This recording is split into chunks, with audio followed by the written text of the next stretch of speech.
Okay, we start recording and we glad to see you today in our second day of conference, ICon-MaSTEd. We can see famous personality, we know everyone, and we see and prevision part of conference somebody, I know somebody who was today. Okay, tomorrow, I am sorry. Okay, we start the second part of our conference, the section of mathematics. And we are glad to see you, Irina. Sergey Alexeyevich, maybe you no? Okay. My name is Svetlana. I was one of moderate today, and Irina, the second moderate of our section. Irina, please. Good morning, dear participants. This year we have a conference in live format, and I hope we will have interesting reports, and we can write questions on the chat or after a report. After report. Ask your oral. Yes. Okay. And our first report from team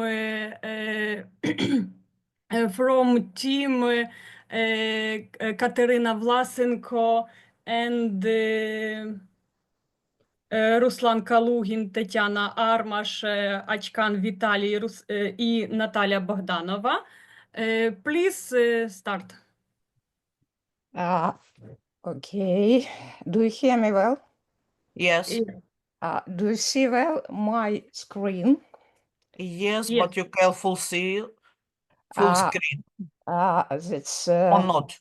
Unfortunately not, because I Okay. It's normal. For reading it clearly.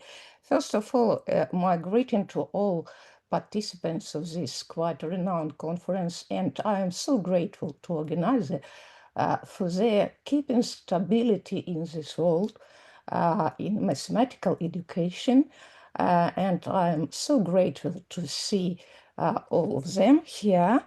And I want to introduce to our research application of the Cobb-Douglas function for formation of would-be economists' analytical skills, which was done Katerina Vlasenko, Tetiana Armash, Vitaly Achkan, Ruslan Kalugin, and Natalia Bogdanova.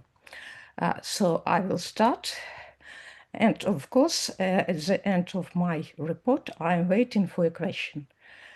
The training of economists is crucial for ensuring the stable development of country. An important element of this process is teaching mathematical modeling, which enables students to gain a practical understanding of how to construct mathematical models for rest world economic problem. To create economic models that describe the relationship between production volume and its factors, production function, are employed. There are single factor and two factor production function. The Cobb-Douglas functions is two factor function that describes the relationship between production volume and combination of labor and capital. This function reflects the technological ratio of labor and capital cost needed to achieve a certain production level. The Cobb-Douglas function has a long history starting from the early 1900s. Literature analysis shows that Cobb-Douglas production function is actively used to assess the production potential of various sections of economy. Researchers have applied to forecast industrial development, study factors in agriculture, analyze and impact of climate change or crop yield, and evaluate the sustainable development of the metallurgical industry. Despite some criticism, the function remains central and macro and micro modeling due to its convenient mathematical properties. The significant focus is placed on the use of the Cobb-Douglas function in the educational process. Educators and methodologists emphasize their solving problem sets with economic context, simultaneous analytical thinking, mathematical literature, and student engagement. The development of analytical skills is crucial for preparing economists. These skills includes working with data, formulating hypotheses, evaluating solution, and effectively communicating results. Researchers highlight that solving mathematical problem in effective tool for fostering their skills. Our research aims to systematize tasks based on the Cobb-Douglas function and evaluate their effectiveness in and practically in developing the analytical skills of students of economical fields. There are many methods for systematizing problems, with the choice depending on the nature of the problems and specific goal. Key methods include classification by feature, analogy method, hierarchy method, matrix table method, diagram scheme method, ranking method, clustering method. The study uses a combination, the table and clustering method. The slide presents the production function and explains each of components. The variable reflect key economic factors such as labor input, capital investment, and technological productivity, helping students interpret the model both mathematical and economically. Special attention is given to elasticity coefficient, and the challenge is estimating of technological factors. While solving the problem, students simultaneously explore a wide range of mathematical tools and economical concepts. On the one hand, they work with key topics such as domain or abbreviate function, partial derivative, total differential gradient, differential techniques, and optimization methods. On the other hand, they become familiar with fundamental economical concepts, including average and magnitude productivity, capital equipment, and easy grant. This integration depends students' analytical skills and stretches of connection between mathematical modeling and real-world economical application. Our research includes a structured system of problem presented in table that connects key calculus topic with targeted analytical skills and corresponding applied task.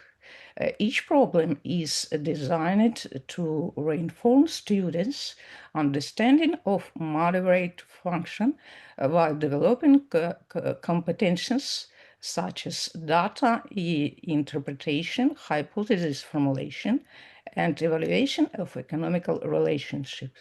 The current site features one of these problems as an example. These slides present several more example problems for the development system or task based on the Cobb-Douglas production functions.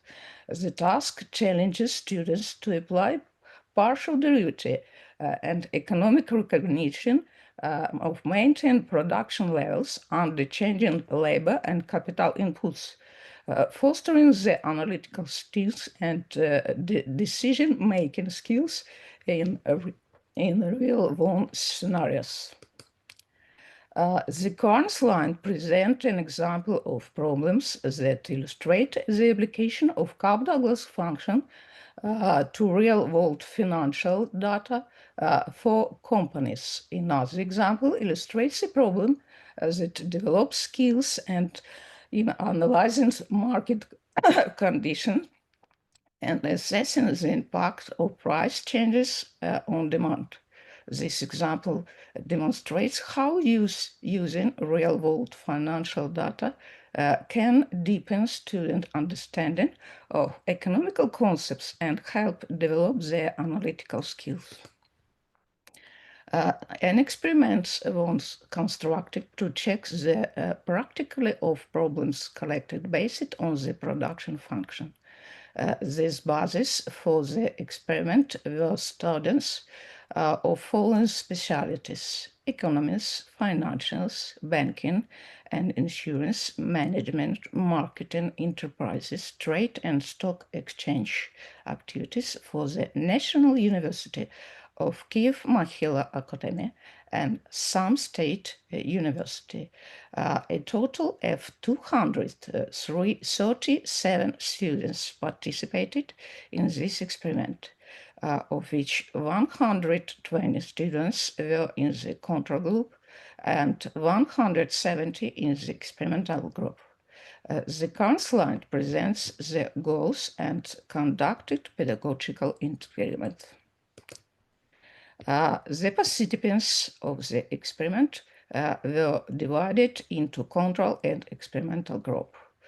Control group studied differentiation of function using a standard methodology, and experimental group uses the development system of problems based on production function.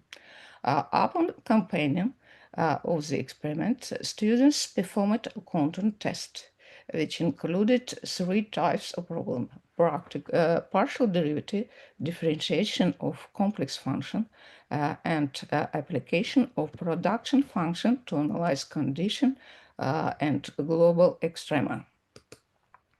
The results showed that experimental group, the level of skills formation is significantly higher, by 10% for the first skill, by 16% for the second, and by 24% for the third, which conferred the effectiveness of using production function to develop students' analytical skills. To stabilize economic process in the country, qualified specialists are needed, and their training should begin with mathematical education and the development of the analytical skills. One effective tool is the use of the production function, and one of them Cobb-Douglas function, which serves a foundation for system task that contributes to the development of necessary skills. Thank you very much for your attention, and I'm waiting for your question. Okay, thank you, Katerina. It's a really interesting experience and topic. Are there some questions?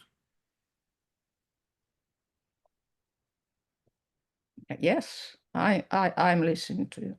Yes. Okay, please, Volodymyr. You should turn on your. Okay, thank you. Katerina, hello. Glad to see you Hello. here. And thank you very much for your great presentation. I have a question for you. You mentioned about using of metrics or maybe table methods. Could you give any additional information about such methods? Because it's quite maybe new for me, or maybe I don't know the name of this method. So if you can share any information, I'll appreciate it. Thank you. Thank you very much for your question, and it's likewise, it's nice to see you again.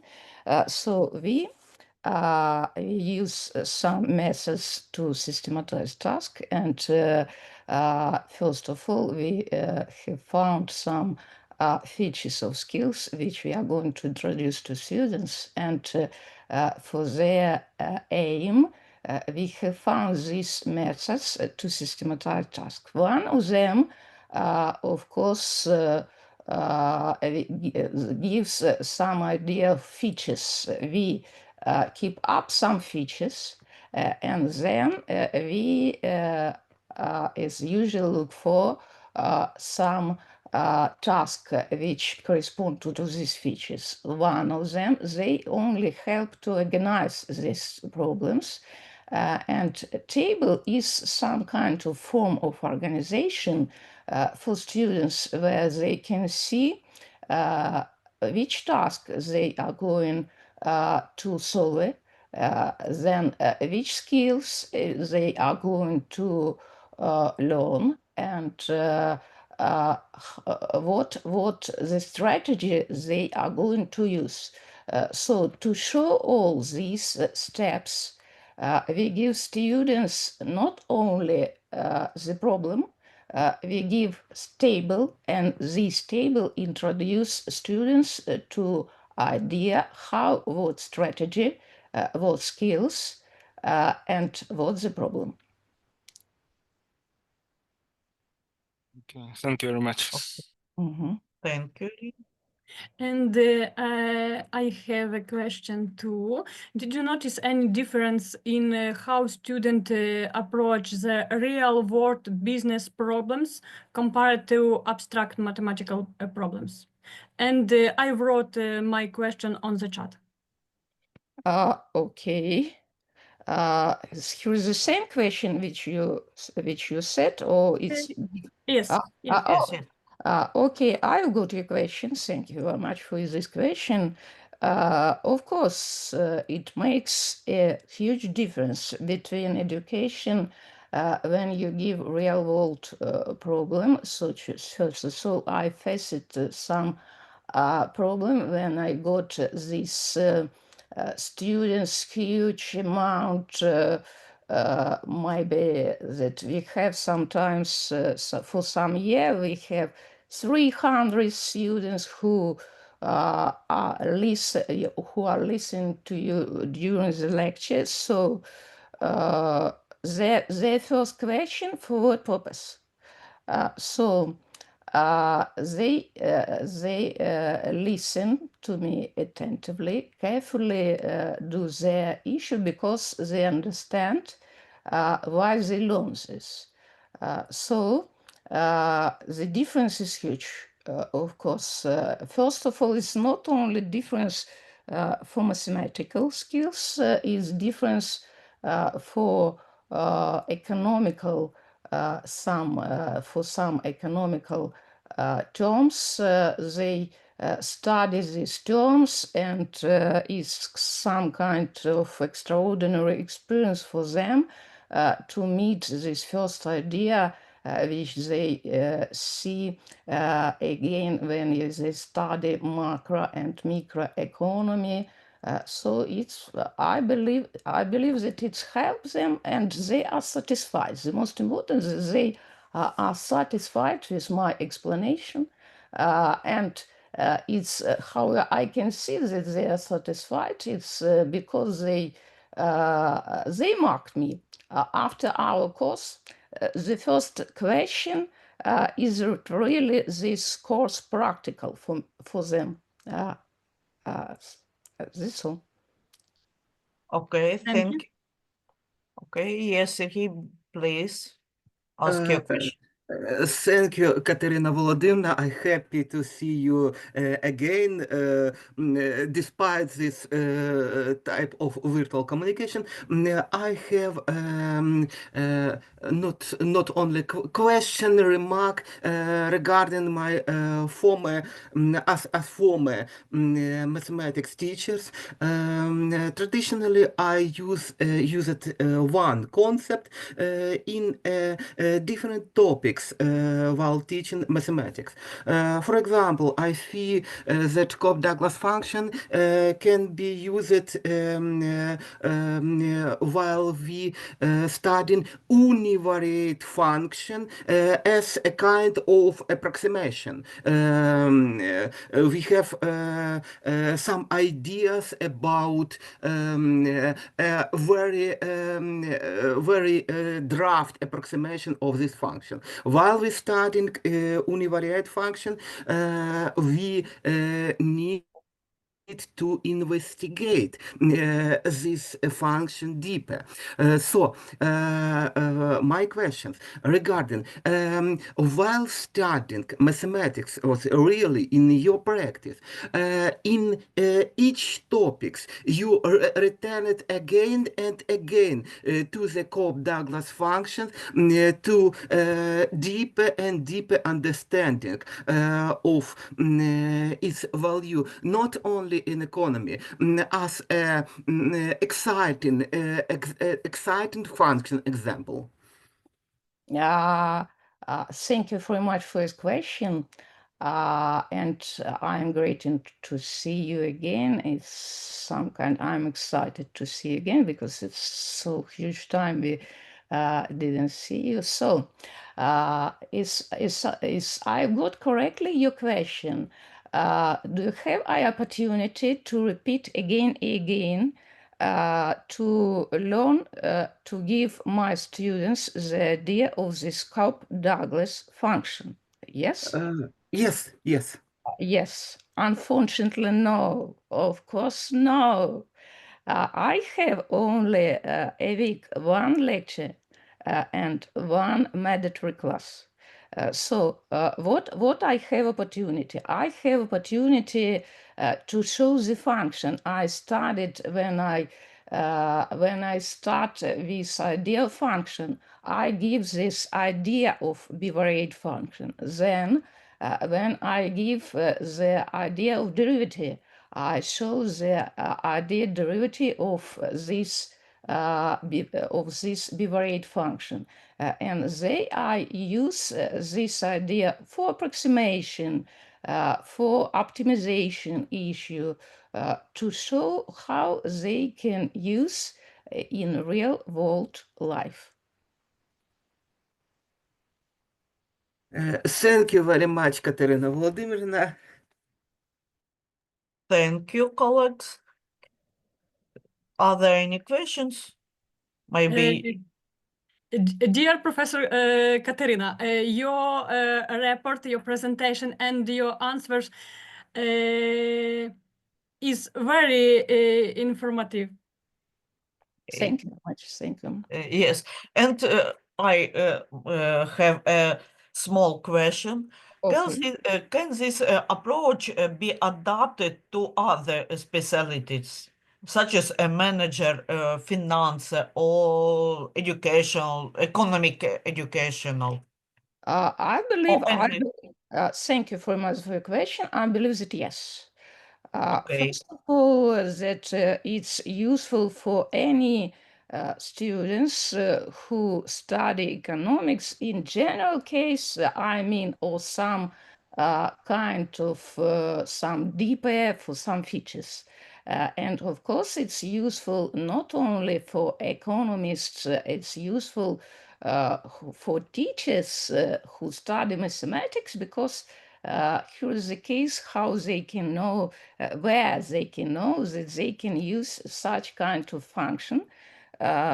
Because as for me, when I study mathematics, when I studied at the university, we didn't have such kind of course. And to understand what to give my students, I had to visit some lectures of quite renowned lecturers of our university to understand what they usually give them and to understand how I can show all the approaches in our mathematics. So I believe that it will be useful for all students who study mathematics. Okay, yes, it's very good because mathematics educational is not very good for our student, but different methods maybe was or will interesting for many students. Okay, thank you, Katerina. Are there any questions? Okay, thank you. And we go to next question, next report.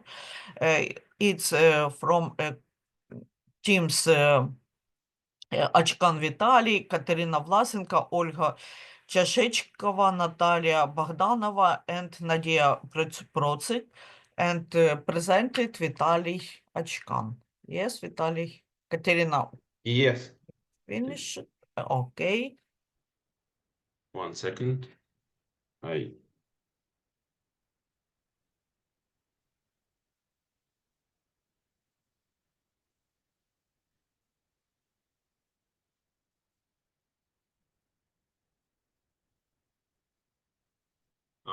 To present for your attention research using the case method while training would-be mathematics teachers.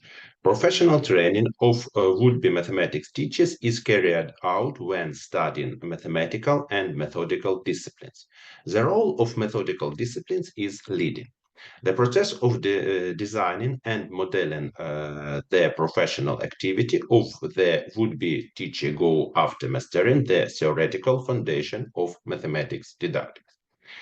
This makes it possible to simulate the specific situations that mathematics teachers face within their professional activities in the most detailed, systematic, and consistent manner. The purpose of our research aim to present the methodology of using the case method while teaching methodological discipline to would-be mathematics teachers and confirm its implementation practically. The following aspects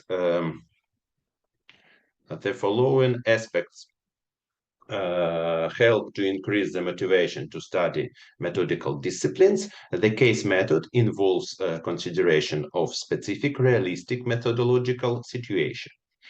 Students understand that they should solve similar issues in their future professional activities. Therefore, equate ability and necessary form of work allow students to develop their ability to debate their opinions, respect their colleagues' ideals, discuss and work in a team. Goal 13 involves, Goal 13 involves choosing a type of case for developing a third competence. In addition, Goal 13 is focused on realize a certain goal in a lecture, practical session, or extracurricular self-work of students. On the slide shows example of learning objective and types of cases that should be used to achieve. The content component of the proposed methodology involves applying the case system while learning mathematics. The content of specific cases is determined by the curriculum of a certain methodological disciplines. The main form of work within the methodology include frontal, group, and individual. On the slide, present the type of cases, the most appropriate form of working with them, and example for the correspondent hours. It is advisable to accompany the case method with multimedia presentation and videos. Implementing the methodology of using the case method will train would-be mathematics teachers In the control group, students study methodological disciplines at universities without using the case method. In the experimental group, students study methodological discipline using the case method according to the suggested methodology. At the end of the experiment, the students also took the test on methodological disciplines. In addition to traditional two methodological tasks, the test included two cases. To make sure that existence difference between the results of the test in control and experimental groups is statistically significant, Fisher statistical phi test was used. Conclusion. The first component of the methodology, motivation for educational activity, is provide then to the methodology, to the modeling of the real professional activity of the teacher when considering methodological problem situation. The next component of the methodology is goal 13. The study proposed and illustrate the case selection algorithm depending on the pupils of the curriculum or the pupils of a class. The experiment confirmed that when choosing form of learning within the implementation of the case method, it is advisable to focus on the type of cases used in the class. The study offered cases of all kinds that are practical to use within frontal, group, and individual form of work. We see adaptation of the development methodology in improving the the qualification of mathematics teachers as a vector for future research. Thank you for your attention.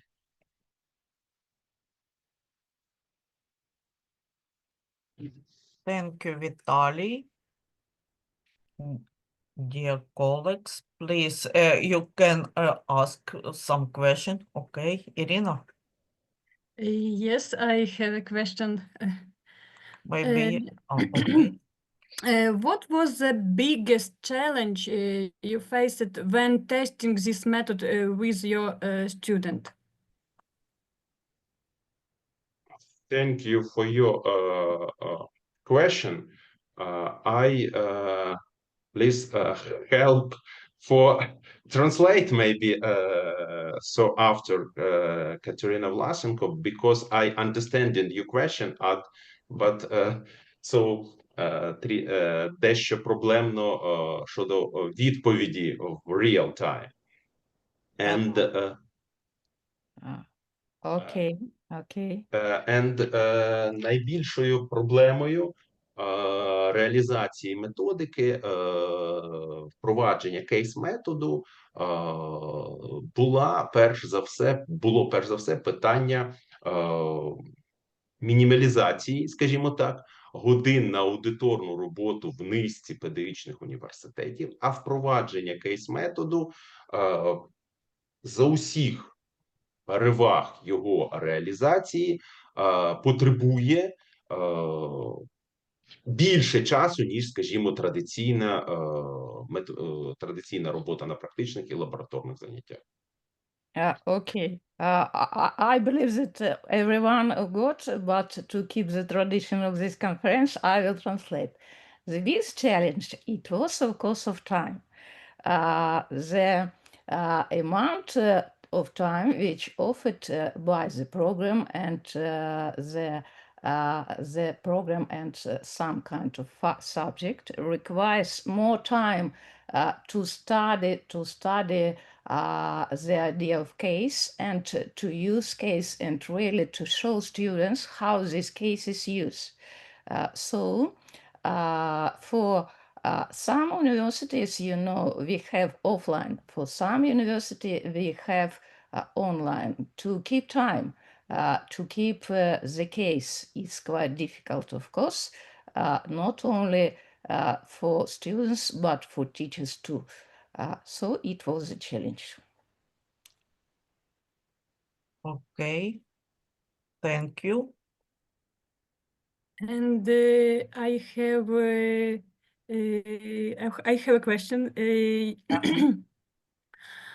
Which types of case work best for new teachers? The short ones or the longer ones?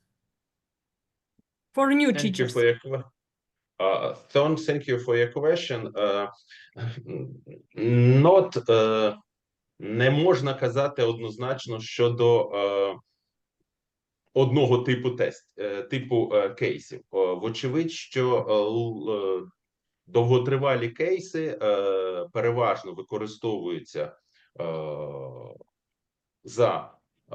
під час формування дослідницької компетентності студентів, під час викладання методики навчання математики на старших курсах для організації позааудиторної extracurriculum job students, а короткотривалі кейси, вони більш посильні для всіх, для студентів різного рівня методичної підготовки, і їх можна частіше використовувати на практичному занятті. Okay, they are both long-term and short-term cases can be used, and of course it's quite useful to use them both, but short-term cases are more appropriate for students because they it's difficult for them to keep this case.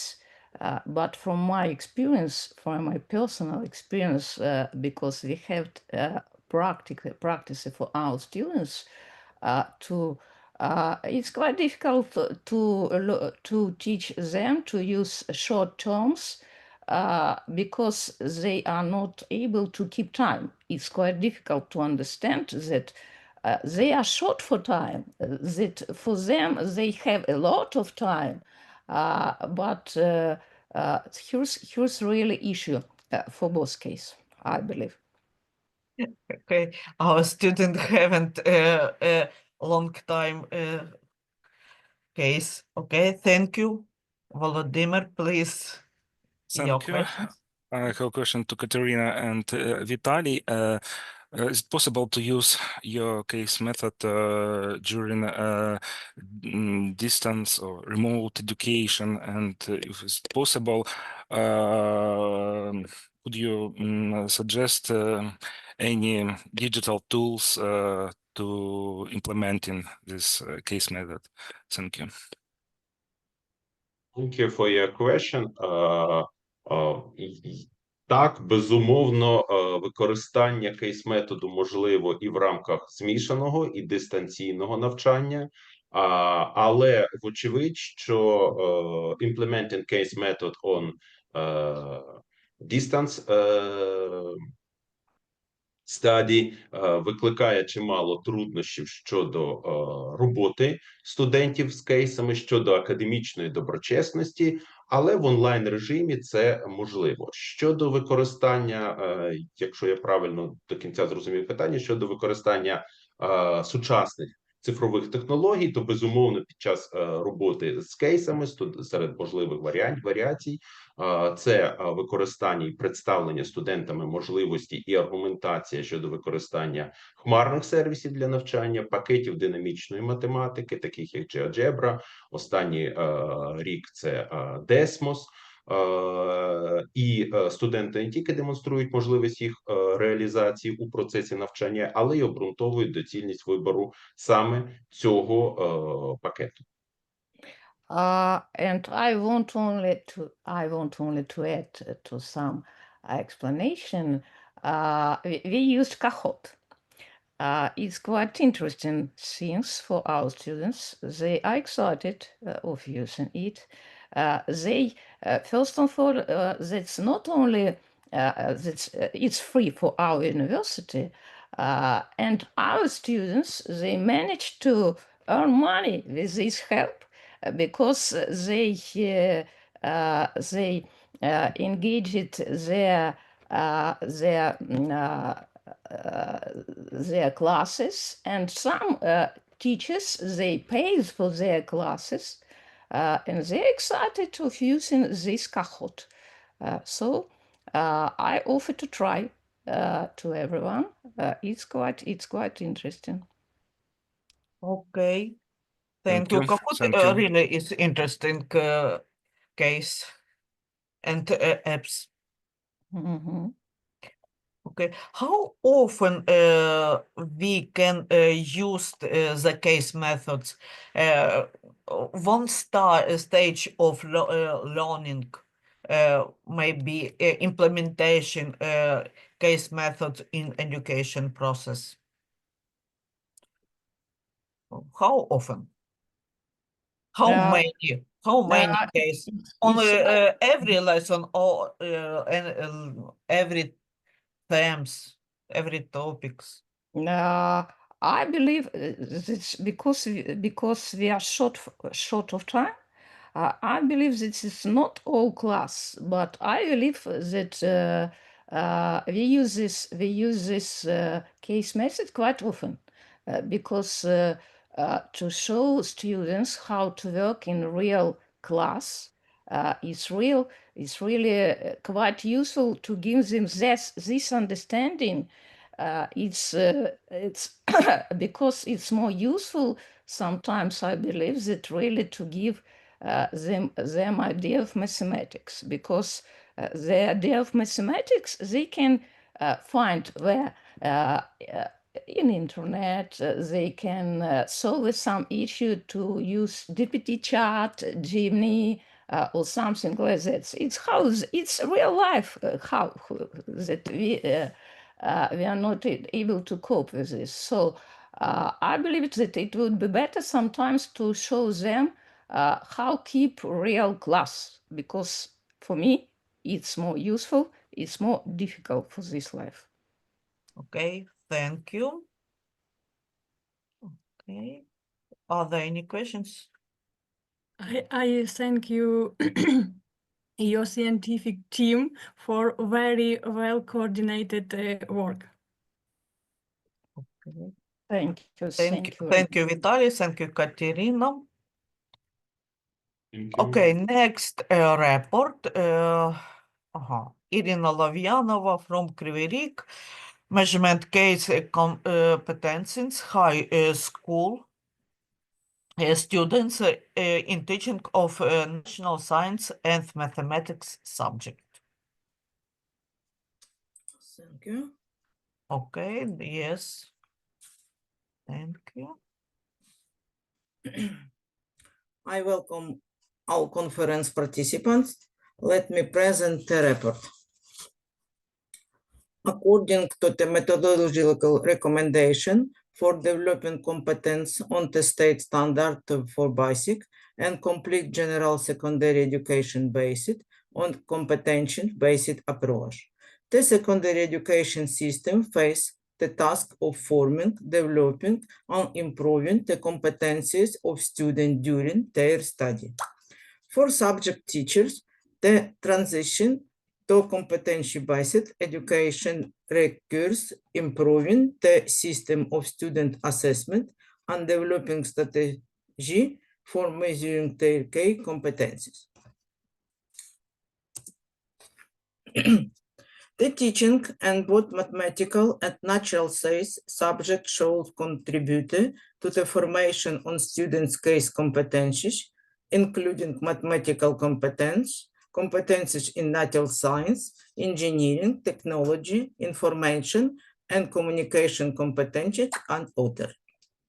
The state standard for basic secondary education define a set of skills that are transversal across all key competencies and should to be focused on the educational process. Therefore, teachers must have in their methodological arsenal both the means for forming competencies and effectively supporting student development, as well as tools for measuring the result obtained. Based on the study on the provision of the state standard and in light of the task of our research on finding tools for measuring key competencies, we introduce the concept and intellectual skill and substantiate the possibility of considering students' intellectual skills as a measure of their competencies. Intellectual skills as an indicator of the formation of key competencies. Skills present on the slide include the development skills is a complex process of analytical and synthetic activity that requires certain knowledge and is based on prior experience and intellectual ability. Mastery of intellectual skills is acquired during the learning process and ensures relative ease and acquiring creative activity and lifelong learning opportunity. The analysis of the representation of the research problem in the scientific literature was carried out on the following directors presented on the slide.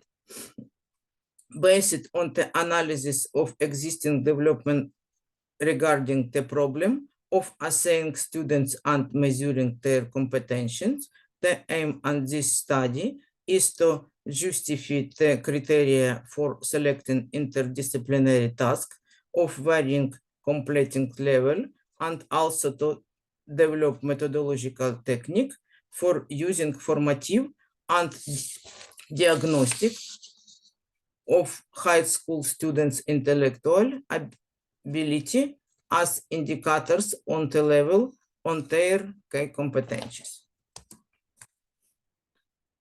We assume that intellectual ability can be an indicator of the level of formation of key competencies in the intellectual ability is structured and the competence on this structure and their indicator become a guide for the teacher of those skills at that from on key competencies and student.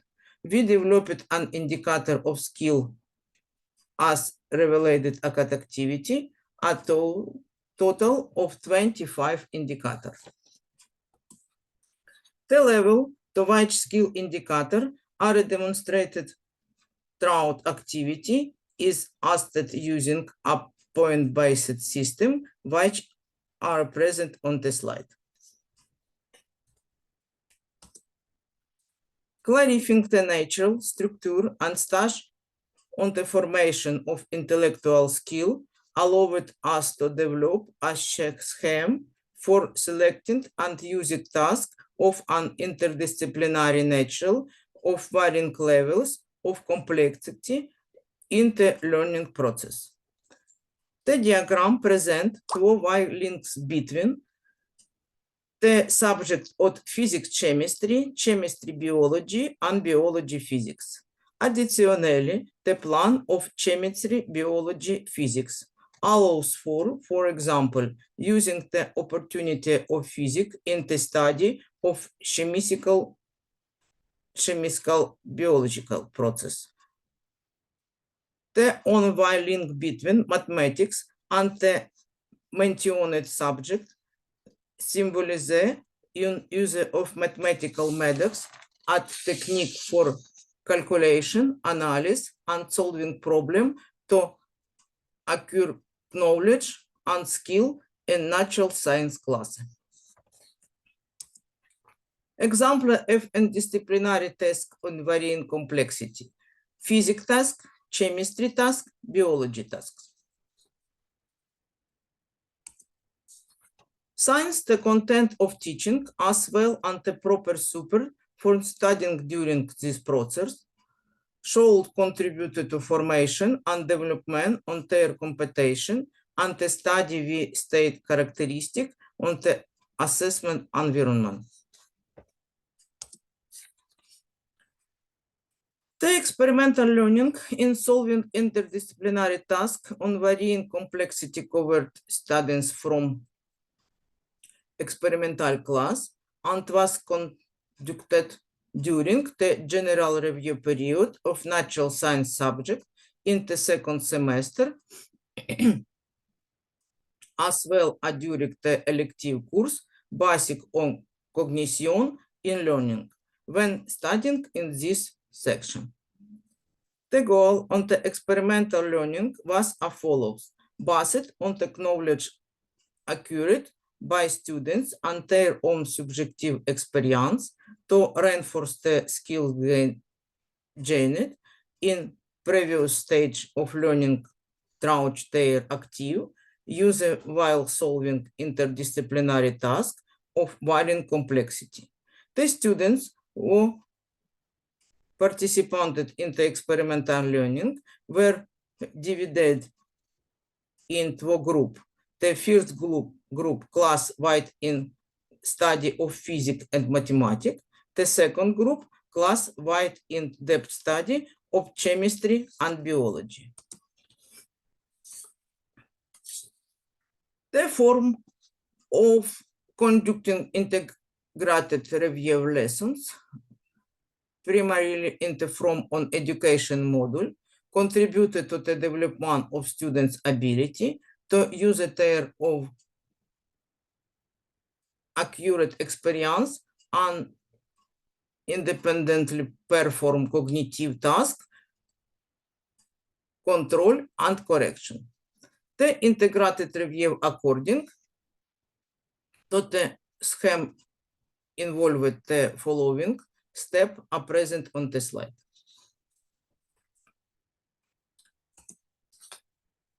For clarity on the dynamics of intellectual skill acquisition in the experimental and control classes during the formative experiment were present in the date on the slide.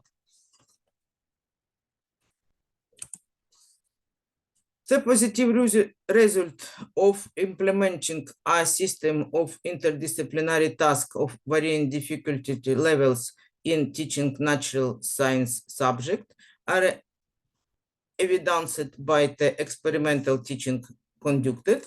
The result demonstrated the effectiveness of offering students a system of interdisciplinary tasks at different levels of complexity to help them understand the interdisciplinary nature of intellectual skill, see new problems in familiar situation, and combine knows ways of activity in new honest. Measuring the level of intellectual skills formation allows conclusion to be drawn about the level of student competencies. Thank you for your attention. Thank you, Irina, for your presentation, for your interesting topic, and start talking about it. Are there any questions? Okay, Pani Irina. Of course. I have a question. Can you share a specific example of how formative assessment helped improve students' competencies during your research?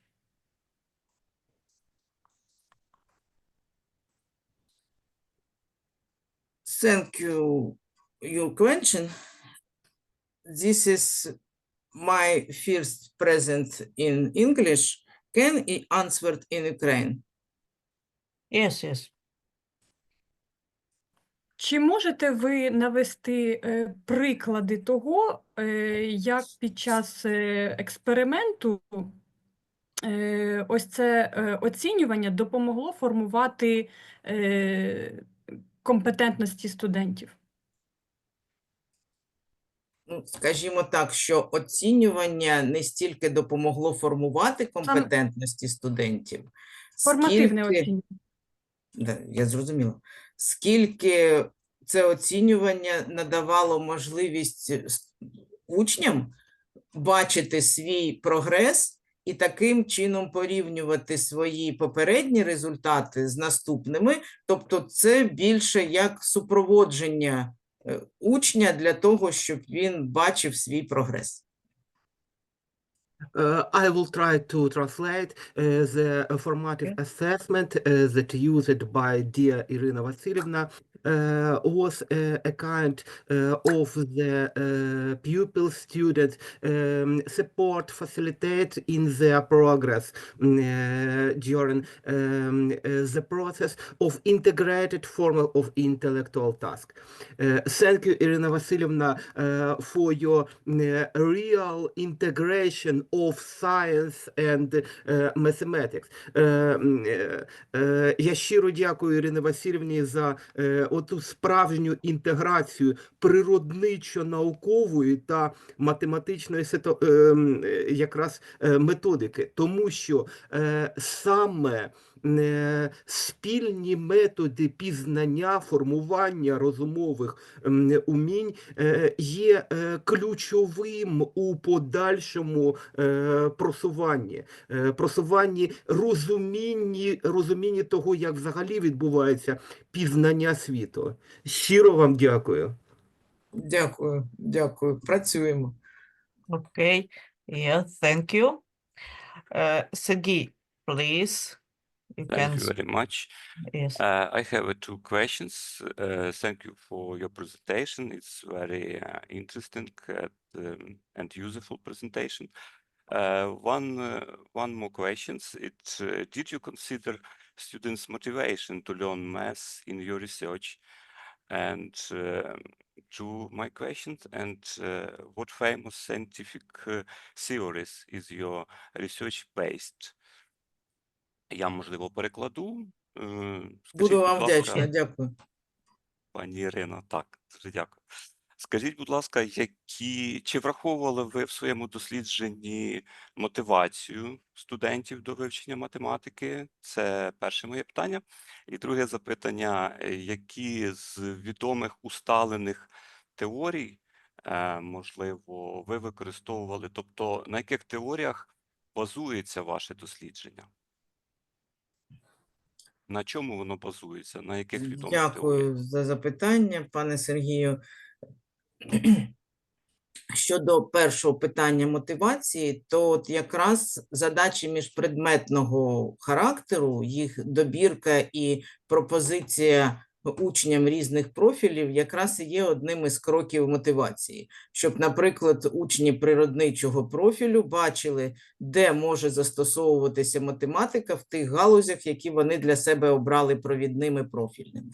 А оскільки фізико-математичний профіль, ну там інтеграція математики, фізики, безумовно, а з іншого боку, учні, які учаться на фізико-математичному профілі, в майбутньому стануть математиками, їм займатися питаннями математичного моделювання. Для них математика – це інструмент, яким вони будуть досліджувати інші галузі. Тому ось саме через задачі міжпредметного характеру ми і мотивуємо вивчати математику.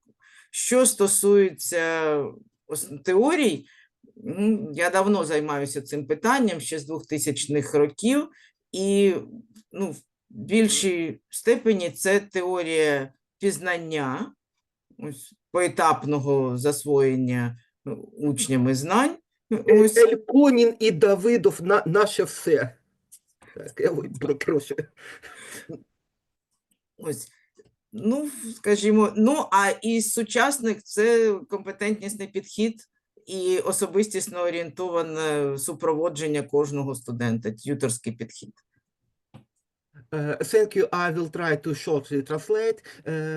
The main idea of this research is to use interdisciplinary and moreover transdisciplinary problems to develop the students' motivations. The main used method is the method of mathematical modeling as a universal method for all science education. According to the second questions, dear Irina Vasilievna indicated that the use classical and well-developed methodologies of both Western and Soviet school. First of all, the theory of studying formation of intellectual elements by Elkonin and Davidov. Moreover, competence approach and related theories are also used in this research. Thank you. Thank you, Sergey Alexeyevich, for translating. Okay, Volodymyr, you have also question? Дякую, шановна Ірина Васильівна. По-перше, дуже радий вас бачити знову. Навзаєм. Дякую за цікаву презентацію. Можливо, я не дуже уважно дивився, але на одному слайді я помітив, що ви даєте таблицю, і там розвиток чогось і вказаний нульовий рівень. Я трошки сконфюзився, бо традиційно ми якось як дипломатично там низький, не дуже задовільний і так далі. А тут нульовий рівень. Можете пояснити, я не зовсім зрозумів, нульовий рівень був розвиток чого саме в контексті вашої доповіді? Дякую. Дякую вам за запитання. На слайді був рівень сформованості показників інтелектуального уміння, і це часто до мене поставало питання, коли ми працювали над цим дослідженням. Нульове уміння не сформоване. Тобто зовсім учень не вміє виконувати цю дію. От там ці 20 характеристик, ось 26 характеристик, які показують наявність інтелектуального уміння, які є його структурованими складовими, то от якщо хоча б якусь одну із складових учень не виконує, по ній він може мати уміння 0. І це якби показує про те, що йому потрібно допомогти саме на цьому рівні зосередитися, дати йому відповідні завдання, тобто вміння не сформоване. Thank you very much. Thank you. Shortly discussion between Professor Proshkin and Professor Lovyanova. What about the zero level of the competence formation? In the process of student scaffolding proposed during formative assessment, we have an zero progress. Such element of competence can't be developed due to that students not in zone of proximal development, etc. So this level is the level not only that some type of competence not formed, but it is an indicator of the extreme need for the student scaffolding to extend the zone of not development to the zone proximal development. I'm sorry I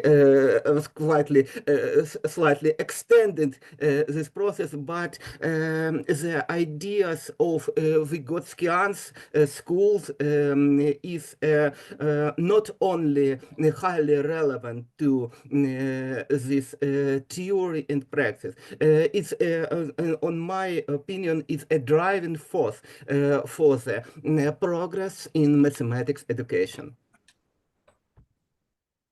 Okay.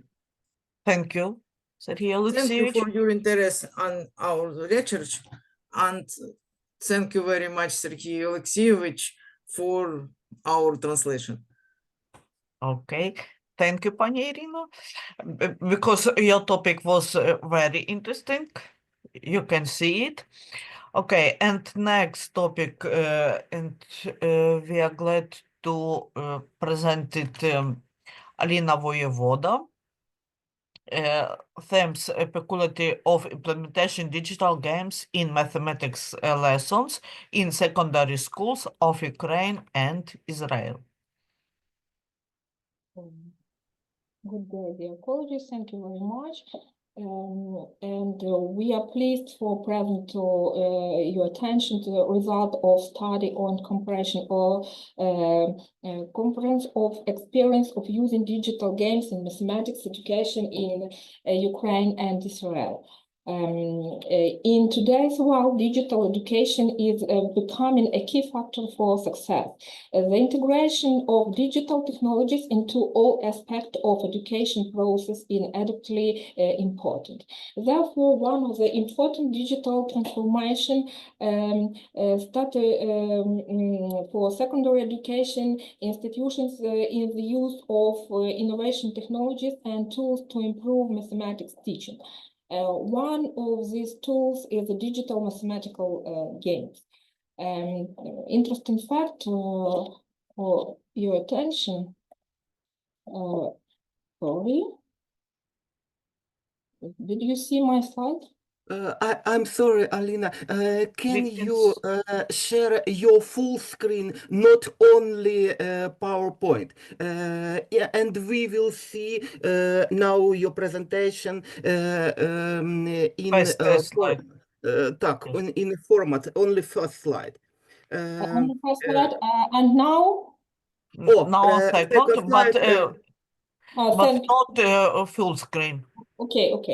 Interesting fact, by 2027, the number of video games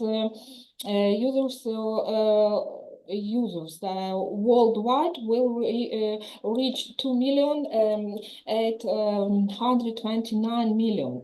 The largest segment is mobile games with market size $164 billion in 2025. And I see it's very interesting for us because we must okay. The purpose of the research is to determine analysis for futures of implementation of digital games in mathematics lesson in secondary schools of Ukraine and Israel using data clustering methods and graphics analysis. The process of the research is to determine and analyze the future of implementation of digital games in mathematics lesson in secondary schools of Ukraine and Israel using data clustering methods and graphics analysis. The research used was quantitative and qualitative methods for data analysis. First of all, selection of methods and the research of used both quantitative and qualitative methods for data analysis, method of system analysis, modeling, methods of machine learning in particular cluster analysis, survey methods, and graphic analysis, as well as methods of abstraction, formalization, generalization, and others. In order to determine the future of the use of digital math games in the process of teaching mathematics of secondary school students, questions was used the question of answer, opinions of which are present below. After cleaning and responding to demographic data, we interviewed students of Ukraine and Israel. We interviewed and teachers of mathematics, but not in this research, not present in this research. In this research, we present the interviewed students in Ukraine and Israel. 190 students from Ukraine and 77 students from Israel participate in the survey. The average age of Ukrainian respondents who took part in the survey was 12 and years. Note the Ukrainian and Israel students from different grades, from 5 to 11 took part in the survey. we take clustering analysis, and after cleaning the recovered data, data consisting of 180 samples of respondents answers was formed for future analysis. The textual data we transformed into numerical features to implement Cummings machine learning to identify patterns that characterize respondents attitude towards the use to digital game in secondary school mathematics class. In table one, as a result of application for the Cummings data clustering, allowing the centroid of the cluster were determinant which are presented in table 1. In the cluster analysis, we will consider age and general components, as well as the question related to the attitude of respondents to the use of digital game in particular mathematical games, and questions related to the experience of using such game in mathematical lesson in secondary school in Ukraine. This question 1 to 3 to age. According to the results of cluster analysis, 3 groups we obtained which have the following characteristic. The first cluster includes mainly girls, age 16 years old, students in the 10th grade. The centuries of the second cluster are 11 years old, boys, students in the 5th grade. The third cluster is dominated by 13 years old respondents, girls studying in the 8th grade. And we, according to the conduct analysis, we all observed that there are no significant difference between boys and girls in the,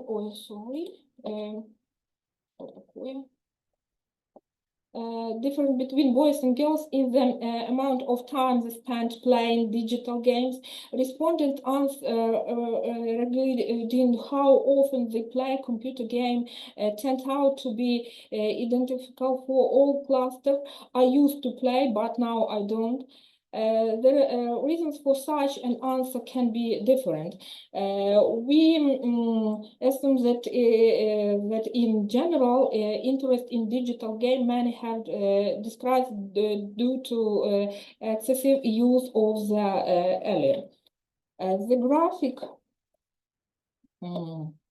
The graphical interpretation of the obtained result is presented in the form of a combination of select clusters for data analysis. Table 3 present data from the several results which respondent the percentage of respondents living in rural and urban areas, as well as several results in quantitative and percentage relation to the total number of respondents living in urban and rural area respectively. There are central difference between rural and urban students in the answer to the question, how often do you play digital games? Respondents living in urban area play digital games more. The students living in areas respondents not play several digital games at week. Table men and women. Table 4. Table 4 presents the several results. The presence of male and female respondents in given. Also in quantitative and percentage according to the volume of male and female respondents, the results of the several presented. The table shows that 103 girls and 83 boys took patent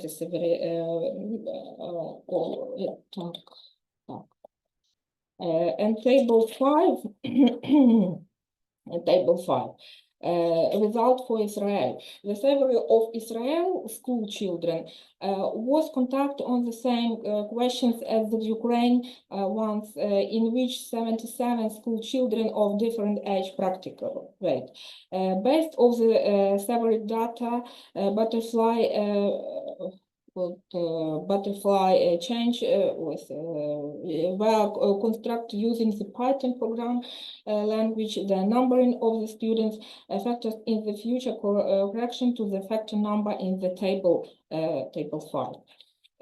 Ukrainian school children, there are no significant difference between boys and girls. In Israel, є різниця. Вибачте, не можу слово підібрати, але є різниця, от просто важко зорієнтуватися. It should be noted that both Israel and Ukraine respondents expressed interest in using digital math game in math lessons. Regardless of general, more than 80% of boys again in both students. An interesting result is that among Israel school children, slightly large number of male respondents do not prefer digital games in math. 14% of boys and 11% of girls. Among Ukrainian school children of the country, larger number of girls present traditional math lesson. Without the use of digital game, 7% of boys and 13% of girls. And in general, the percentage of Israel school children who consider math lesson without digital game to be more appropriate and higher than among Ukrainian school children. And we can assure that Israel school children's interest in digital games in general may have decreased due to their expensive use early, with Ukrainian school children did not often have the opportunity to play mathematical digital games in class. As a result, for the analysis of monitoring data of the respondents and our own observations, we determined the stage of implementing a digital game in the educational process. And analysis, evolution, and entertainment of the results of the implementation of digital games, monitoring of students' opinions on the use of the game in the educational process are important for determining for effectiveness of using the games, as well as for future planning of lessons, making a discussion of the future use of the corresponding digital game in the educational process. An important aspect of integration, the results of using a digital game is determining the need for its improvement to replacement with another game, as well as making a decision of whether continue using the selected game and disseminating effective best practice for its use in educational process. And concluding,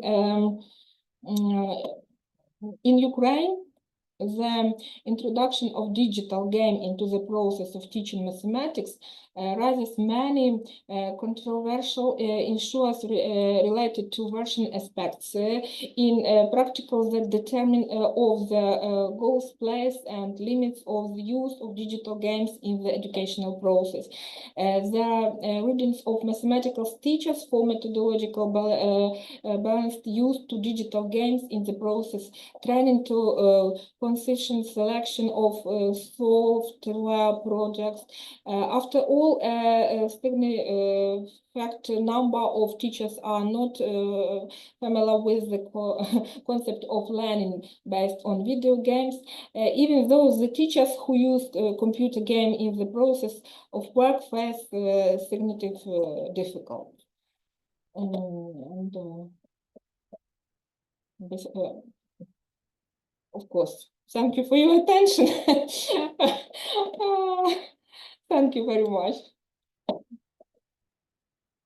Okay, thank you, Alina. It's a very interesting topic. It's a very interesting experience, and I have some small question.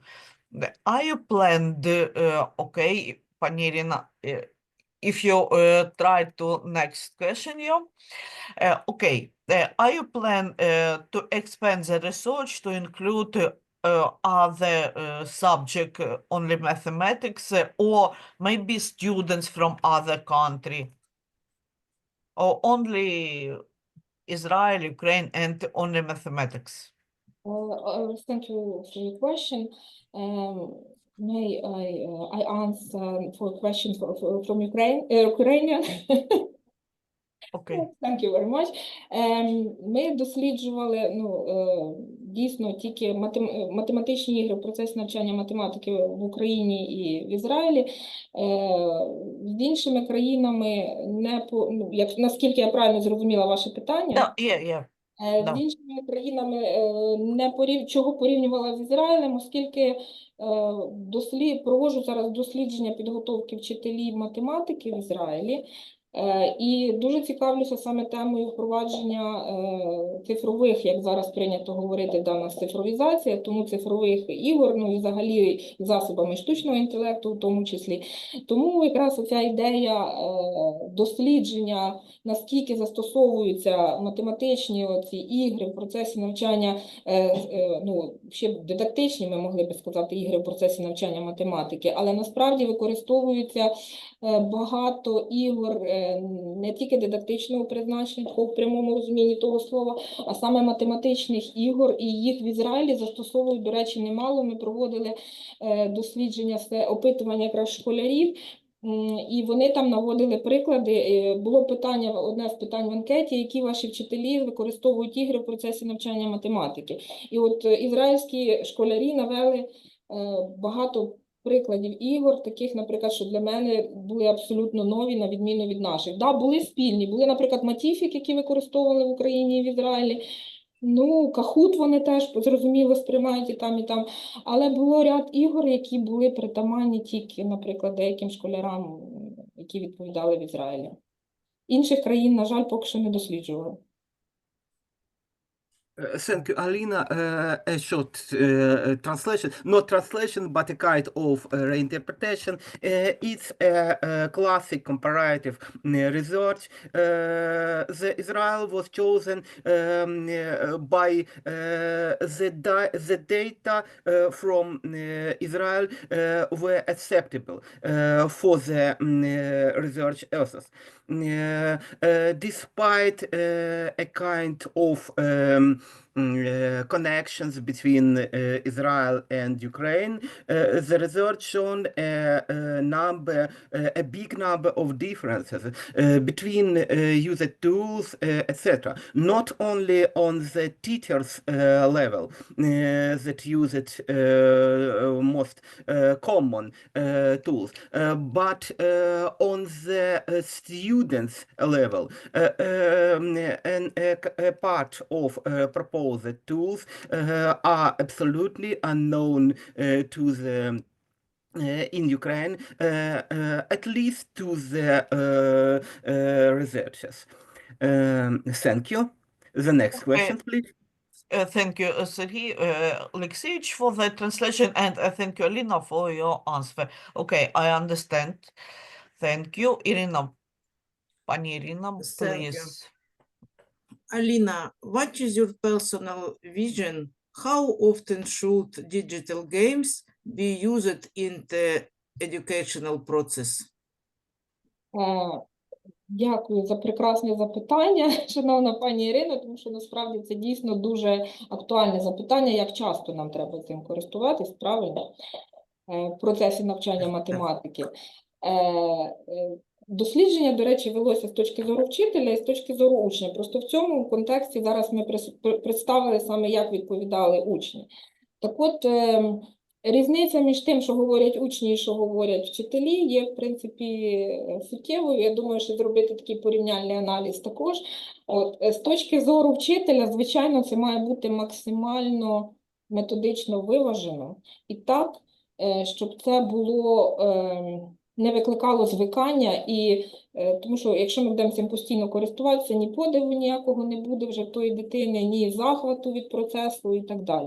Тому це має бути дуже дозовано, виважено, і дійсно ми, як науковці свого боку, маємо вчителю допомогти правильно використовувати, тому що набір, насправді, інструментів цих цифрових кожним днем збільшується, і вчителю реально дуже складно обрати саме те не підходить інтерфейс, там дуже перезавантажене, там програмі не відповідає. І от наше завдання дійсно саме зробити таким чином, щоб, по-перше, вчителю допомогти в тому, щоб він міг активно використовувати цифрові ігри в процесі навчання математики, але дуже виважено, дозовано і саме з позитивом і з класним результатом для учня.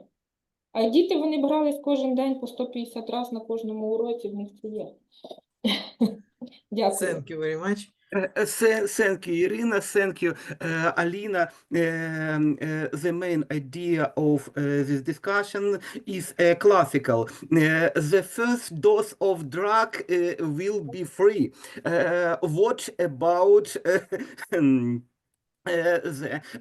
next,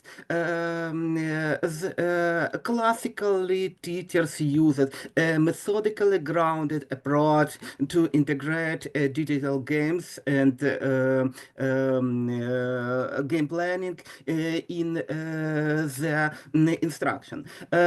But they have a number of issues, for example, due to changing landscape of digital aids and tools, different system requirements, not or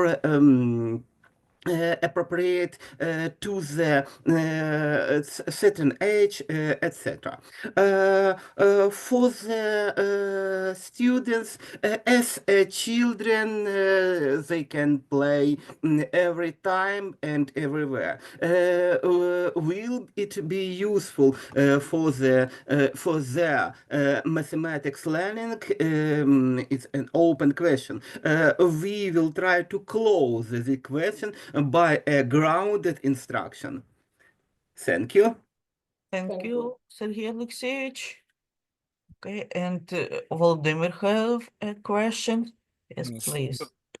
Thank you very much, Alina, for your great presentation, and I'm happy to see you again. I have a question, and it will be maybe like a second part of a question from Svetlana Malchenko, maybe. So my question is, what is unique about Israeli mathematics education that we maybe should learn from? Тобто, що таке є унікальне в математичній освіті Ізраїлю, і, можливо, у них є щось таке, чому ми теж можемо повчитися? Дякую. Дуже дійсно дякую вам за це запитання. Я досліджую зараз це питання. Мене дивує одна така цікава річ. Вони граються до 6 класу, граються. От реально до 6 класу, якщо порівнювати підручники, програми, просто граються. Багато використовують цифрових ігор в тому числі, а потім в один момент, такий прекрасний, в них відбувається трансформація, коли вони переходять з 7 у 8 клас. Там вже всі ігри абсолютно закінчуються. І от що дійсно в нас теж певним чином зараз це запроваджується, але вони не просто, от якби профілізація в нас, да, от зараз, а вони, що в них цікавого, вони дозволяють дітям вибирати рівень навчання математики не просто за профілем, а наскільки вони вивчають на 3 навчальні одиниці, на 4 навчальні одиниці вибирають математику чи на 5 навчальних одиниць.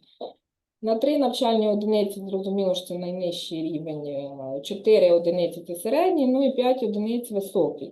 І доволі невеликий відсоток дітей вибирає 5 навчальних одиниць. Вони теж зараз б'ють на сполох, так само кажуть, що в них падає рівень математичної освіти, так само хочуть підняти кількість дітей, які будуть обирати 5 навчальних одиниць, цей рівень. І, відповідно, цей рівень 5 навчальних одиниць, він дозволяє вступати потім, відповідно, на спеціальності комп'ютерні в університети, на такі, які математичні факультети, для яких відкрита дорога. А якщо в тебе 3 рівні навчальних одиниць, то, звичайно, ти вже тою дорогою не можеш піти в університет, а йдеш в коледж, тому що в них дуже розвинена ця професія коледжів, система коледжів. В університеті там невелика країна, 9 університетів і 69 коледжів. Серед них, в тому числі, педагогічні коледжі, і там інженерних дуже багато. Ну і плюс, от що в них там підтримка, якщо ти йдеш в армію, то далі армія відслужив, і за тебе перші 2 роки навчання платить армія. Це теж дуже великий стимул в тому, щоб йти в армію, а далі йти навчатися. І от в них є час подумати, вони зразу після школи не вступають, а йдуть служити, і потім собі обирають подальшу дорогу. Тому от саме оце рівень 3, 4, 5 оцих навчальних одиниць, це, як на мене, найцікавіше, що є в їхній системі освіти. Thank you, Alina. Thank you, Vladimir. I will try to reinterpret. In Israel, mathematics education, school mathematics education used a classical approach related to the development of intellectual abilities of the students. Before the age 14 years, the dominant approach is practical. So the role of game approach and concrete manipulations in teaching mathematics is prominent. At the age of 14, 15, we have formation of abstract thinking, and at the time in the Israel schools,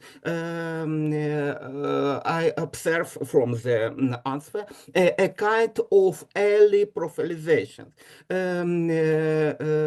Students, I think their parents among with the students can select a desired level of mathematics TESOL from a high level 5 points to middle of elementary level 30 points. Due to very big extent of professional education, vocational education institutions in Israel, 1 university per 10 vocational schools. This approach is quite possible, but only the students that select 5-point courses can enter the university.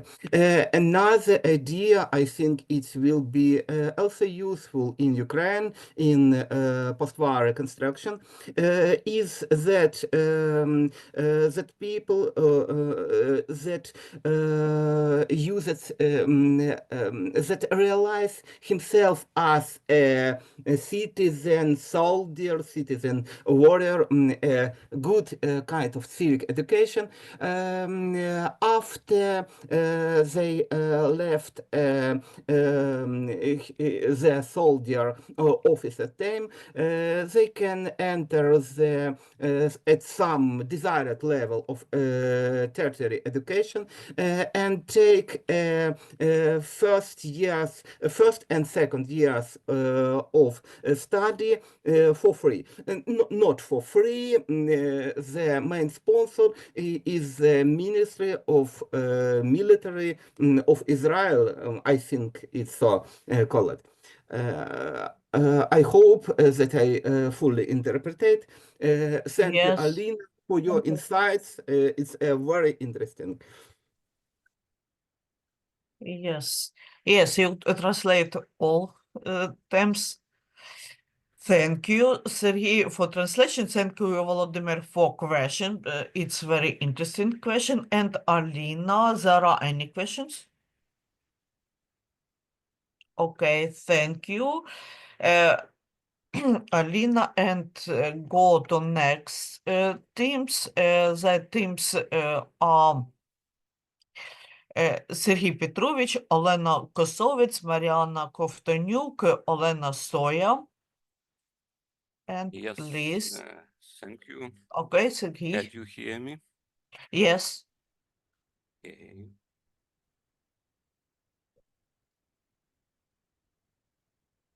Can you hear my presentation? Yes, we can see. Can you see? Sorry. Okay. Okay. Good morning. Yes. Yeah. Morning, everyone. My name is Sergey, and today I will be presenting a study title, Modern Aspects of Forming the Motivation of Learning Activities of Bachelors of Mathematics in the Process of Studying Professional Disciplines. The main aim of this research is to propose effectively approaches and tools that increase students' motivation during their professional training. We also aimed to verify the results using statistical analysis. The objective include describing theoretical and analytical approaches to learning motivation, defining motivation criteria and levels, applying Kolb's learning cycle in expectancy value theory, design learning tasks that simulate real-world math challenge. We based our study on the expectancy value theory. The theory highlights 4 motivational components that influence how students perceive mathematics: intrinsic value, attainment value, utility value, and of course, cost. About these motivational components, you can see on your screen. So, how can educators use this study? To support intrinsic value, we recommend using math games, creative tasks, and real-life problems. For attainment value, teachers can recognize students' progress and support self-confidence in math. To develop utility value, it's essential to show how math relates to careers, daily life, or teaching. To reduce cost, we advise building a supporting classroom, offering feedback, and breaking tasks into manageable steps. The goal is to increase perceived value and decrease perceived cost. Slide number 5. We also consider the situation expectancy value theory, which shows that motivation is dynamic and context-based. Together with this, we apply the person-oriented approach, of course, because for grouping students into motivational profiles based on how they value interest, achievement, utility, and cost. This dual approach allows teachers to better understanding individual differences, link motivation to academic results, tailor support to student needs. Slide number 6. Our research identified 3 stages of motivation development. Stage 1, high learning motivation. Stage 2, it's a mix of academic and professional goals. Stage 3, it's motivation tied to future profession. about information about this stage, you can see on your screen. We applied Kolb's experiential learning model to mass education. Active application, practice, experimentation, practice through simulation, programming, and projects. Concrete experience, real-life task, for example, the trajectory of a cannonball. Next step, it's slide number 10. A reflection, analysis of methods and results. And next steps, it's conceptualization, understanding the theory. Primary dates and intermediate calculation based to the results of the survey bachelors of math first, second years and bachelors of math third, fourth years by the methodology, motives for choosing a profession. The results of the survey are presented on the slide.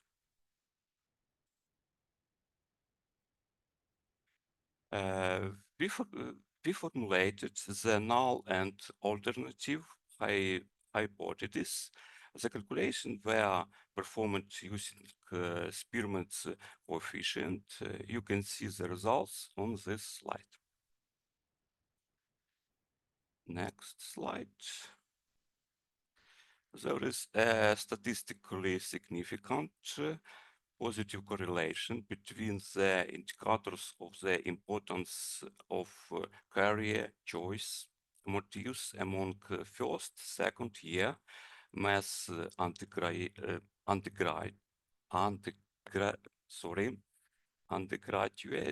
third, fourth year mathematics undergraduate. Last slide. The study reveals that analyzing students' learning motivation helps to identify the driving factors that determine individual activity. It has been confirmed that applying the author's methodology throughout all stages of professional training, specifically a lesson design based on Kolb's learning cycle and the motivation components of interesting value and intimidated value, which simulation situation creates conditions for the intensive development of achievement motives. 3 stages in the development of mathematics bachelor students' motives have been identified. You can see on the slide, it's learning motives, contribution of learning and future professional activity movies, and professional activity movies. 3 stages, the others have development indicators and research tasks for modeling real-world objects. Future research should focus on exploring the continuity of learning motives across secondary specialized education, pre-university, and higher mathematics education levels. Thank you for your attention. Maybe you have questions. Thank you. Thank you, Sergey. Okay, please, you can turn on microphone. Okay, Irina. I have a question. Yeah. How can teachers effectively apply the 3 stages of motivational development in their teaching practice? Can I pass this question to my colleagues? Maybe Elena, continue. Доброго дня. Можна Окей. я буду відповідати українською? Так. Як використовувати саме в процесі навчання, якщо ми візьмемо саме ту методику, яку ми пропонуємо, це методика використання циклу Колба. І цикл Колба передбачає застосування 4 етапів цього циклу. Це практика, конкретний досвід, рефлексія і теорія. Якщо в циклі Колба пройти всі ці 4 етапи, не пропускати ці 4 етапи, то саме на перетині, наприклад, практики і на перетині конкретного досвіду ми будемо мати мотивацію ціннісного досвіду. На перетині конкретного досвіду і рефлексії, які включають в себе саме цикл Колба, ми будемо мати якраз корисність від того досвіду, який ми здобуваємо. Через рефлексію і теорію, яку ми будемо проходити, ми з вами будемо здобувати вартість нашого навчання, ми будемо розуміти, наскільки це навчання у нас є цінним, вартісним для нашого розуміння, для нашого розвитку. І останній, 4-й момент мотивації – це у нас цінність інтересів, які здобуваються тоді, коли ми теорію поєднуємо з практикою. І тоді ми показуємо, наскільки цікавий буде наш урок, наше навчання, наше заняття і ті знання, які ми здобуваємо. Ось так ми можемо за рахунок цикла Колба при поєднанні теорії мотивації від Еклза все це накласти, поєднати, зрозуміти і саме таким чином готувати наших студентів і мотивувати їх до навчання, і до практики, і до розуміння. Дякую. Thank you, Elena Petrovna. I would like to a kind of not translation, reinterpretation. In the motivation development, traditionally we have two quite different types of motivation. In the instruction, one lesson, what teacher need to do? First of all, to attract attention. Second, set the relevance. Third, show and translate the confidence. And fourth, to get satisfaction. It's a classical ARCS model by John Michael Keller, but this model used in a short period for the external motivation. The main idea of this research is to develop a long-term motivation which aimed for the professional development. The authors use a set of theories, appropriate theories related to belief formation and revisions, as it can be said in the teachers to be. The appropriate combination of the Kolb cycles and Eccles theory allows in the quite long term, I think at least 2 or 3 semesters, to develop needful beliefs in the will to be teacher and needful motivations. Thank you. Thank you. Thank you for your translate. Of course, you are safe today. Some questions. Okay, if, Irina Vasilievna, please, you have a question? Thank you. Thank you, Sergey, for your presentation. It is known that baccalaureates of mathematics have several professional disciplines. My question is how motivational measures differ depending on the discipline. Okay. Maybe I pass this question for another after. Maybe Olena, you hear me? Я правильно зрозуміла запитання про те, що як мотивація на різних професійних дисциплінах, так? Так, На різних так. дисциплінах, так. Окей, я коротко українською, дивіться, ми досліджували мотивацію студентів під час вивчення математичних дисциплін, зокрема таких математичний аналіз, як алгебра, геометрія, чисельні методи, відповідно потім математичне комп'ютерне моделювання. Саме, якби у нас студенти брали участь, це перший і другий курс ми так взяли в групку, і потім третій, четвертий курс. І ми побачили, ну, чому так було обрано, тому що природньо, що коли студенти приходять навчатися на першому курсі, тобто молодших курсах, так би мовити, ми скажемо, в них все одно переважають мотиви учіння, так, тобто вчитися для того, щоб вчитися. Потім уже, відповідно, на старших курсах ми бачимо поєднання мотивів учіння і мотивів майбутньої професійної діяльності, і, відповідно, вже як фініш ми маємо, відповідно, мотиви професійної діяльності. Тому якраз ось мотиви ми досліджували, ну, якби на цих дисциплінах, так би мовити, професійних, так, безпосередньо. Ну, і, звичайно, для того, щоб мотивація була кращою, це були... І ми пропонуємо студентам, відповідно, не просто сухі лекції чи, відповідно, лабораторні роботи, а так, зокрема, як було от представлено один з проєктів, у нас їх не один, вони у нас є на різних курсах, на різних дисциплінах, і, зокрема, Мар'яна Михайлівна в математичному аналізі нам пропонує на першому курсі вже математичні твори, потім у нас проєкти саме прикладного спрямування, тобто, щоб це була не просто математика математикою, так, а як ви бачите на слайді, отут ми досліджували політ снаряду. Ми досліджуємо, відповідно, різноманітні процеси, системи явища за допомогою саме математичного і, відповідно, потім комп'ютерного моделювання.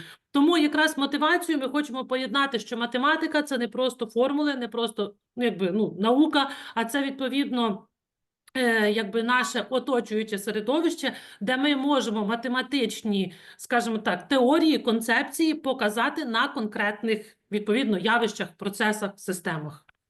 І таким чином підвищувати мотивацію до навчання. Це підвищує мотивацію. Дякую. навчання. Thank you, Olena. I again reinterpretate the idea of modeling, both mathematical modeling in the first stage of study for the freshman student, for midterm students, etc., related to the idea that mathematics is a language of reality, that can be expressed in the mathematics. The shift in motivation from the learning for achievement, etc., to the learning as a kind of professional realization can be also shift from the classical mathematical modeling to modeling to educational modeling, modeling of the learning process, modeling of extraction, etc., where the mathematics is not only language but a goal, aim, and a tool to achieve this aim. I'm happy that such training are really realized in our universities. Thank you very much. Thank you for your translation. Thank you. Thank you. Okay. Thank you, Sergey. Thank you, Olena. Thank you, yet Olena. Okay. And are there any questions? Okay, then we go to next report. Volodymyr Proshkin, yes, supporting mathematics education of STEM students, development of an adaptive learning course for independent study. Thank you, Svetlana. Do you hear me? Do you Yes, see yes. my slide? Yeah. Okay.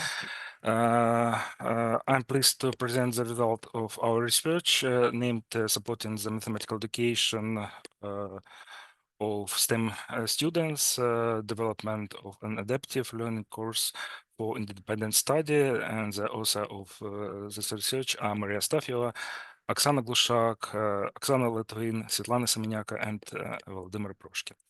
So let's start. Mathematics education is fundamental to STEM students' training because it forms the ability to think analytically, solve complex problems, and develop key professional competences. Mathematical knowledge and skills support many disciplines studied at the university level, but unfortunately, the transition from school to university education is characterized by significant difficulties for first-year students. Just a moment, please.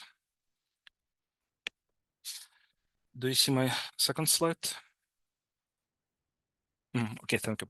Yes. The educational losses for first-year students are particularly expressed in mathematics education, as mathematics education is most vulnerable for several reasons. Firstly, the regularity of learning is disrupted in Ukraine, unfortunately, and long breaks harm individual mathematical skills as close intra-subject connections characterize mathematics and therefore require constant practice. Secondly, learning mathematics requires close interactions with teachers and lectures, and during war time, offline learning becomes challengeable for most students. Thirdly, in crisis conditions, when students experience stress, the psychological and emotional issues and its state deteriorates, which significantly reduce the ability to focus on learning. And firstly, Ukraine has lost many qualified teachers, secondary teachers, and lecturers of university level, and unfortunately, it directly affects on mathematics teaching quality. Due to gaps in school education, almost 87% of graduates have insufficient knowledge to study STEM-related courses in higher education successfully. And therefore, our research aims to develop a specific adaptive course, learning course that will bridge the gap between school mathematics training and the requirements of university programs. We used the following research methods. Firstly, we analyzed literature to reveal the phenomenon of educational losses and understand the gap between the level of mathematical training in school and requirements of universities. And also, we tried to design an adaptive learning course for independent study. And secondly, we employed empirical method. For example, in December 2024, we showed 17 lectures like experts from our Boris Gonchenko Kiev Metropolitan University about issues with schools mathematical training of first-year students. Our survey revealed that the overwhelming majority of our respondents, it was around 70%, indicate that they experienced different challenges in teaching related to students' insufficient prior mathematical training. Additionally, around 23% of lecturers reported a noticeable deterioration of the level of students' mathematics knowledge. And furthermore, over 70% of the educators indicate that due to the students' insufficient mathematical foundation, they are compelled to lower their teaching pace, complexity and academic rigor, or even just their requirements. And to minimize this issue, we offer an adaptive learning course in Moodle system named Confident Mathematical Start in STEM, Fundamentals of algebra, geometry, and mathematical analysis for first students. We are actively working on developing this course now, and which will be an effective tool for eliminating gaps in knowledge and skills and creating a solid foundation for the study for our students. The proposed course is also aimed at developing skills at mathematical proof thinking, forming a conceptual understanding of mathematical concepts, facts, methods, and procedures, and maybe also gradually adapting students to university education requirements. It should help them to develop procedural proficiency and also reduce anxiety. This course content models or maybe topics I write from our previous analysis of NMT National Multi-Subject Tests results and the survey of university lectures. The list features of 14 topics from the school mathematics curriculum, along with 2 additional topics designed to enhance general mathematics competences, namely the fundamentals of mathematical logic and the general theory of equations and inequalities. The course structure is based on principles of flexibility, adaptability. The course content models are relatively independent and self-sufficient and can be used by students individually on a particular combination depending on the needs. Students can take their content model in parallel with the study of particular disciplines, filling in the gaps to successfully master their disciplines. This will allow for the creation of personalized learning paths to eliminate gaps in understanding and knowledge of mathematical concepts and problem-solving skills. The content models have a clear structure, and we present the structure of our slide right now. So structure of a thematic model consists of model title, keywords, and brief overview of model content, information, knowledge about skill requirements, learning outcomes. It will be self-assessment, pre and post tests, course theoretical information. It includes examples of typical mistakes with support of text and video, and also we would like to provide additional links to recommended additional learning resources. We'll provide also examples of solved problems, and we'll try to focus on common mistakes. And maybe the main idea, one of the key idea of using our course is to implement a stack system in our Moodle system. So training task with automatic verification using stack system. And of course, feedback methods like surveys, forums, and students' comments.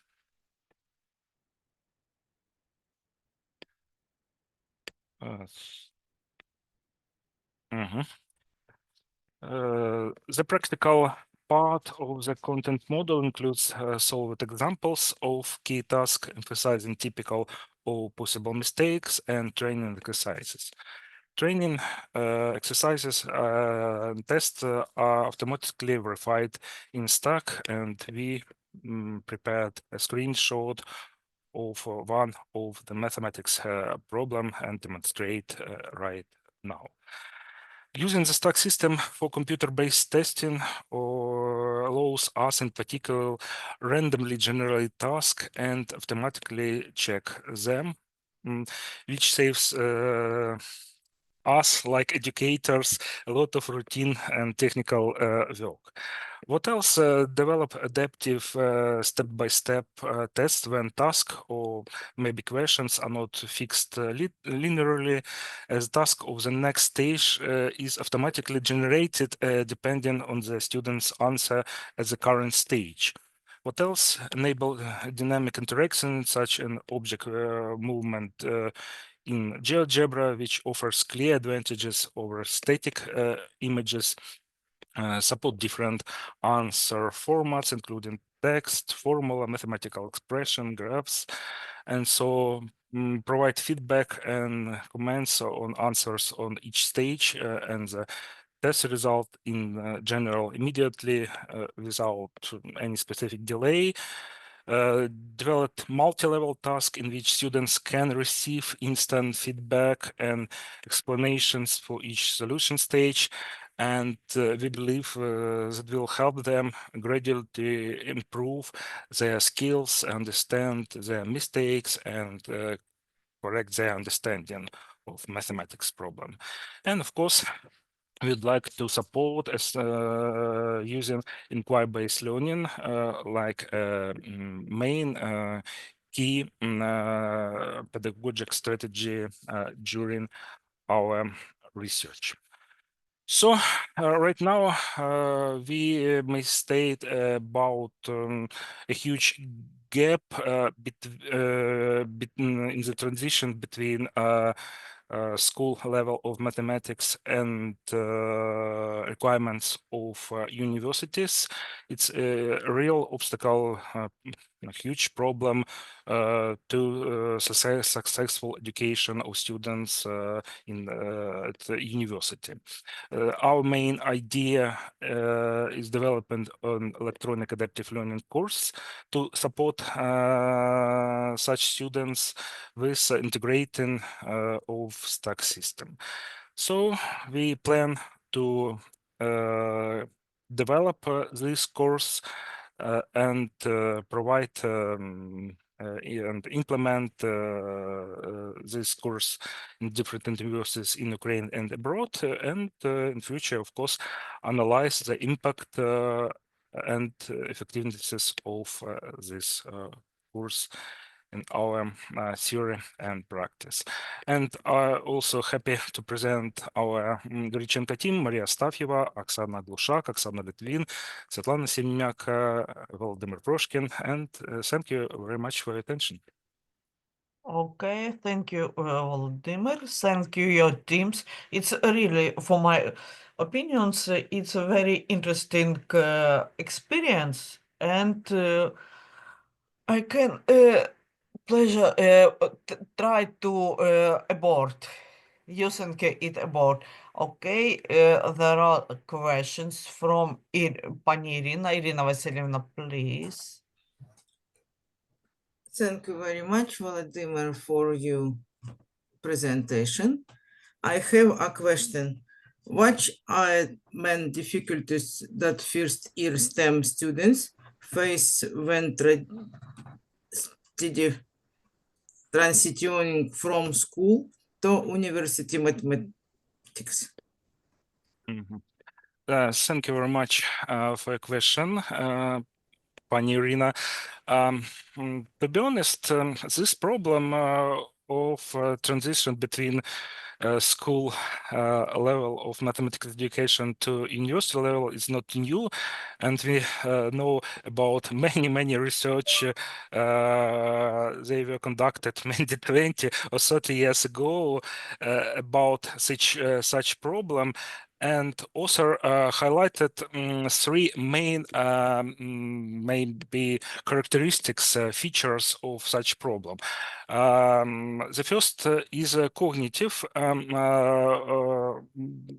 Students are accustomed to make a procedural problem solving at school, and such kind of studying is prevalent at school now. And then they, as first-year students at the university level, face difficulties mastering abstract mathematical concepts, conceptual understanding, and formal thinking. What else? The second one is pedagogical issues. It's like differences in teaching strategies, approaches at school and universities, and they are also significantly impact students' adaptation at university. For example, the school focused on explaining the material and solving typical problems But university program, Yes. our achievements emphasize independent works, theoretical study of material, and maybe even formal proofs. So we more often think about conceptual understanding of mathematics, not only procedural thinking. And the last category is psychological. Students often experience the low level of self-sufficient, especially if they have different difficulties in understanding mathematics material at the beginning of their university studying, and this situation can lead to anxiety, loss of motivation, or even dropping out. And I'm very happy that this information coincides with the previous research which Sergey presented us, and he also told us about the situation with the difficulties of motivation and influence of anxiety into the level of motivation. So I think there are three main aspects, like cognitive, pedagogical, and psychological, but unfortunately we do not know exactly how to solve this problem, and we try to use such special material according to development of learning adaptive course, and try to implement stack system. It will be like Ukrainian rodzinka of this course. Thank you very much. Thank for the you. question. I understand. Thank you for the comprehensive answer. Thank you, Irina. Thank you, Irina, for the questions. Okay, Sergey Alexeyevich, please. Thank you, Volodymyr Volodymyrych, and all team. But I have two, a kind of provocative questions. Okay. The term, the classical term adaptive learning is now hot, rewarmed, etc. If you don't, if you would like to sell your course, you need to make this course with AI, adaptive, and other good for the users' words. But I really interested what adaptive elements you used in this course, or this not adaptive course, but the course for adaptation. You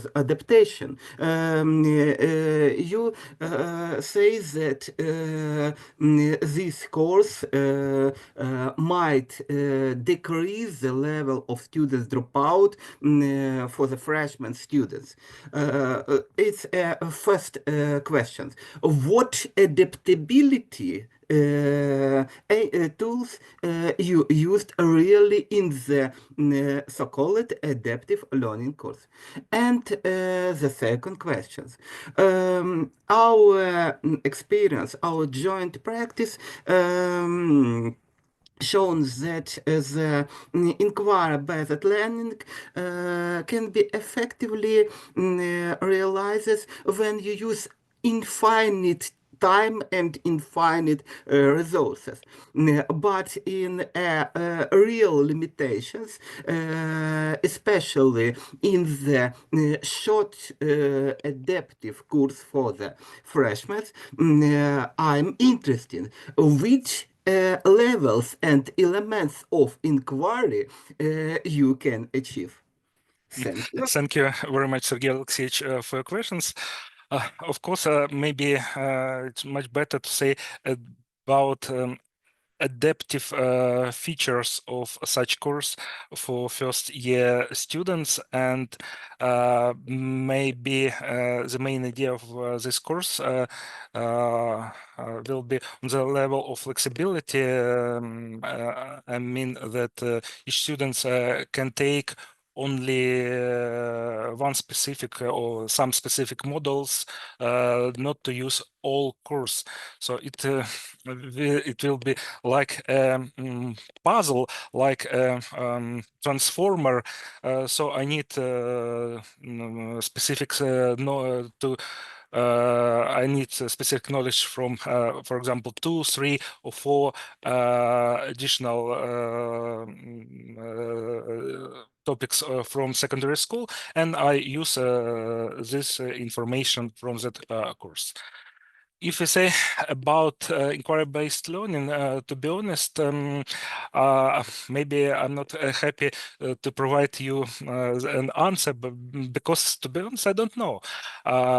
We had a great experience of using inquiry-based learning at our Boris Grynchenko Kiev Metropolitan University when we committed the previous international project, and it was based on using such approach. But now in this research, I hope it will be the second great international project, and we try to commit it through 8 universities in Ukraine, Slovakia, Czech Republic, and Norway. We try to firstly develop, create this course, and secondly to implement this course in different educational levels, different educational systems of our countries. And maybe after during the creation of such course, because now we have only vision and only ideas, we will think how to implement our best practice of using inquiry-based learning in this specific course. But of course, I agree with you. Now it's difficult to make any prediction about using inquiry-based learning right now on such step.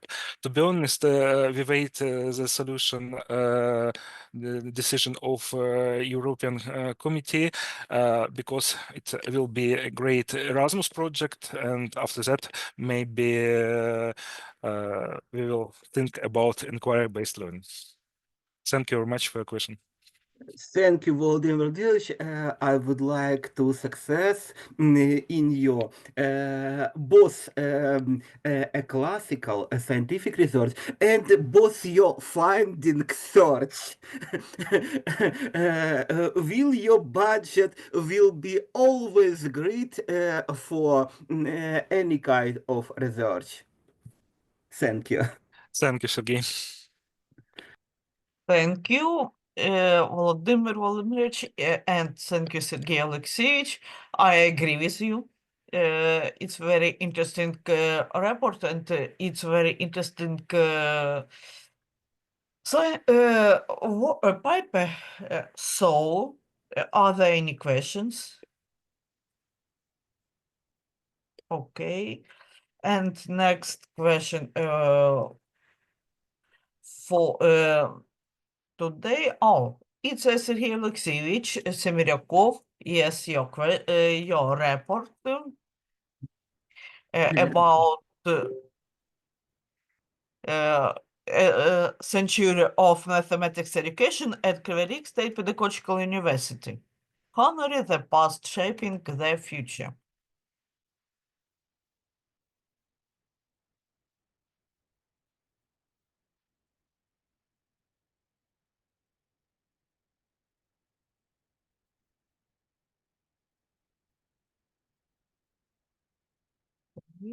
I'm sorry, my attempt to share my screen crashed my Zoom. I will try it again. Okay, thank you. It happens. So, I'm sorry. I will try to eliminate all Zoom instruments. One moment. Please. Yes. Auto captioning. Sorry.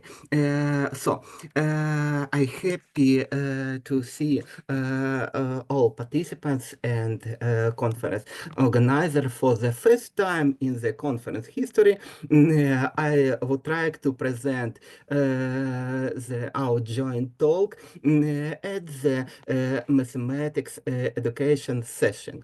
My co-author, Tatiana Grigorievna Kramarenko, is an assistant professor of our mathematics education department. Unfortunately, due to a number of issues,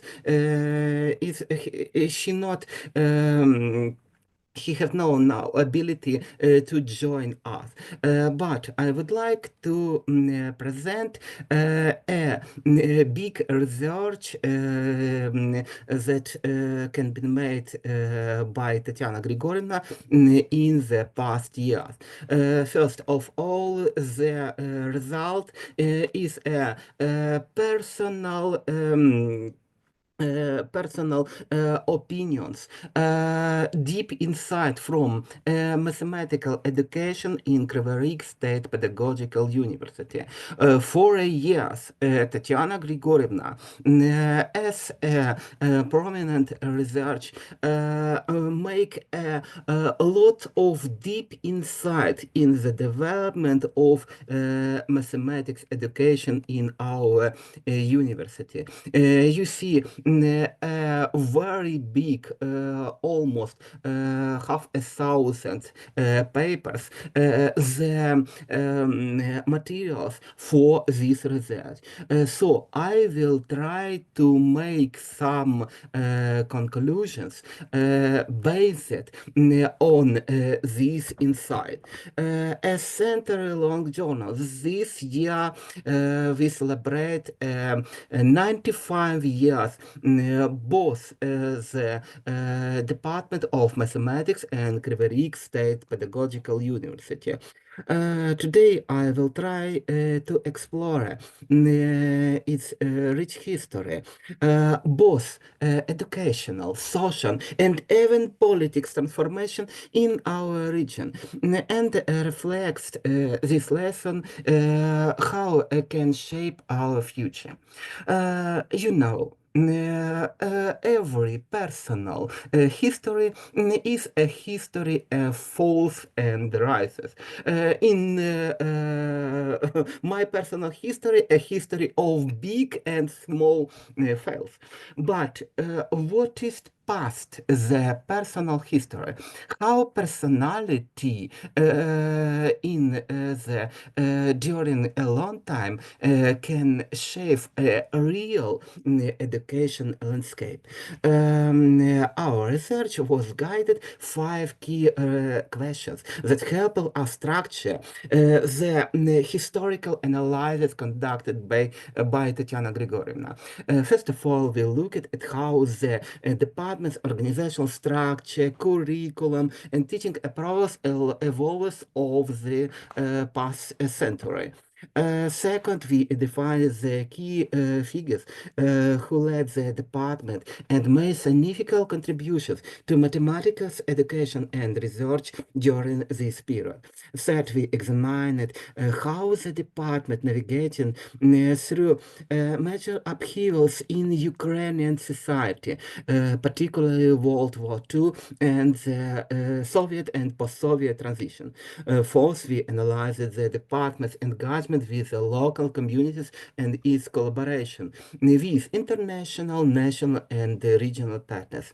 And finally, we sought to extract some lessons from this historical analysis that could inform our understanding of university-based mathematics education in the contemporary context, even for such small and province Kryvyi Rih State Pedagogical University. These questions guided by our methodology shown in the next slide. This time This time I'm employed a qualitative case study methodology to conduct this historical research. Only such approach, not quantitative, not service, etc. Only qualitative and deep interviews allows us to examine the mathematics department as an instrumental case that eliminates broader issues in mathematics education during our development in Soviet and post-Soviet periods. Our data came from multiple sources to ensure both reliability and thematic triangulation. We delved deep into the university archives, examined departmental records, course syllabi, faculty files, and student transcript dating back to almost 100 years. Tatiana Grigorievna conducted 15 oral history interviews with both current and former faculty members and administrators, represented different generations and roles within department. These interviews were crucial for capturing personal experience and prospect that were not reflected, not in official history, official documents, in both in books and university website. No, and additionally, we captured the secondary literacy on mathematics education in the Soviet Union in Ukraine. This allows to provide contextual information for interpreting our findings. No, our analysis follows a classical iterative process of thematic coding, Brown and Clark, etc., and triangulation. We paid particular attention to patterns of continuity and change in department history and department's developments over time. So, what about context? To understand the evolution of our mathematics department, we must first consider the broader context of mathematics education in Soviet Union and its transformation in the independent Ukraine. Soviet mathematics education was characterized by a strong emphasis on the needful fundamental knowledge, logic reasoning, and problem-solving skills. A fundamental and unchangeable part that we need to save and development. The curriculum was rigorous and standardized, prioritizing abstract thinking and application to science and engineering, the real STEM of the Soviet period. This system was supported by a network of pedagogical institutions like Kryvyi Rih State Pedagogical Institute, formerly vocational school, along with extracurricular activities designed to identify and save mathematical talent. However, this educational system was deeply influenced by communist ideology and centralized planning of the common economy. Almost all of us live both in this period and catastrophic transition at the start of Ukrainian independence.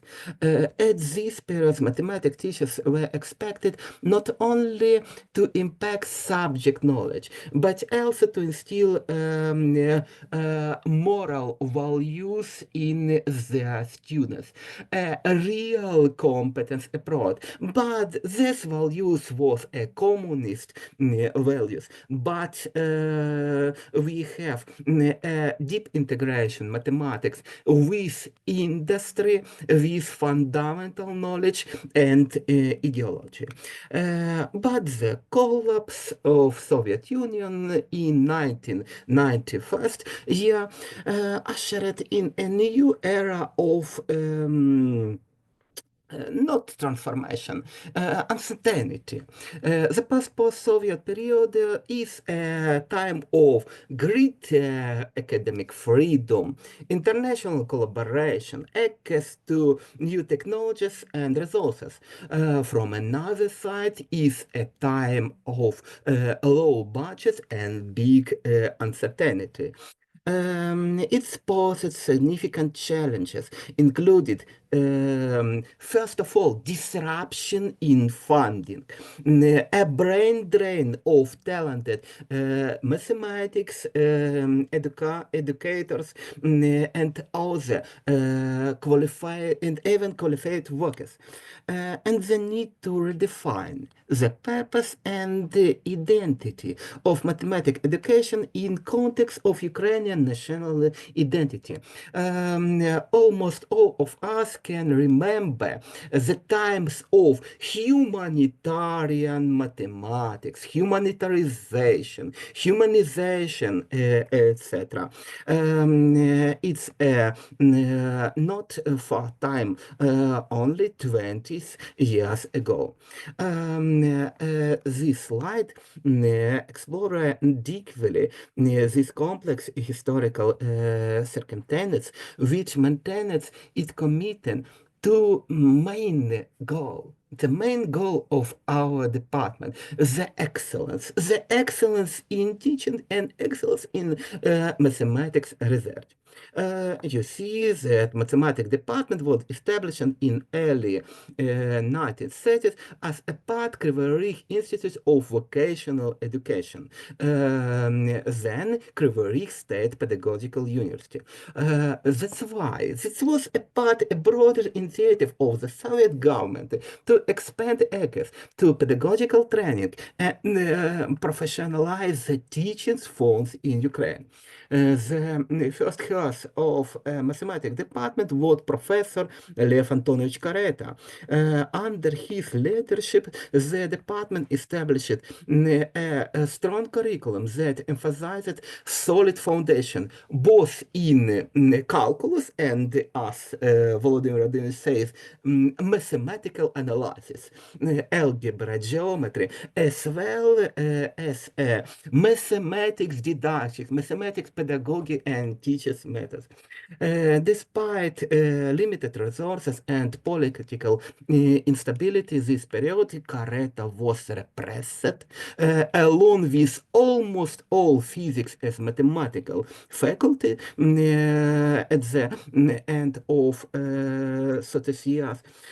The department attracted talented students from across the Soviet Union. Archival records show that the student body was diverse, both in terms social background, gender, and geographic origin.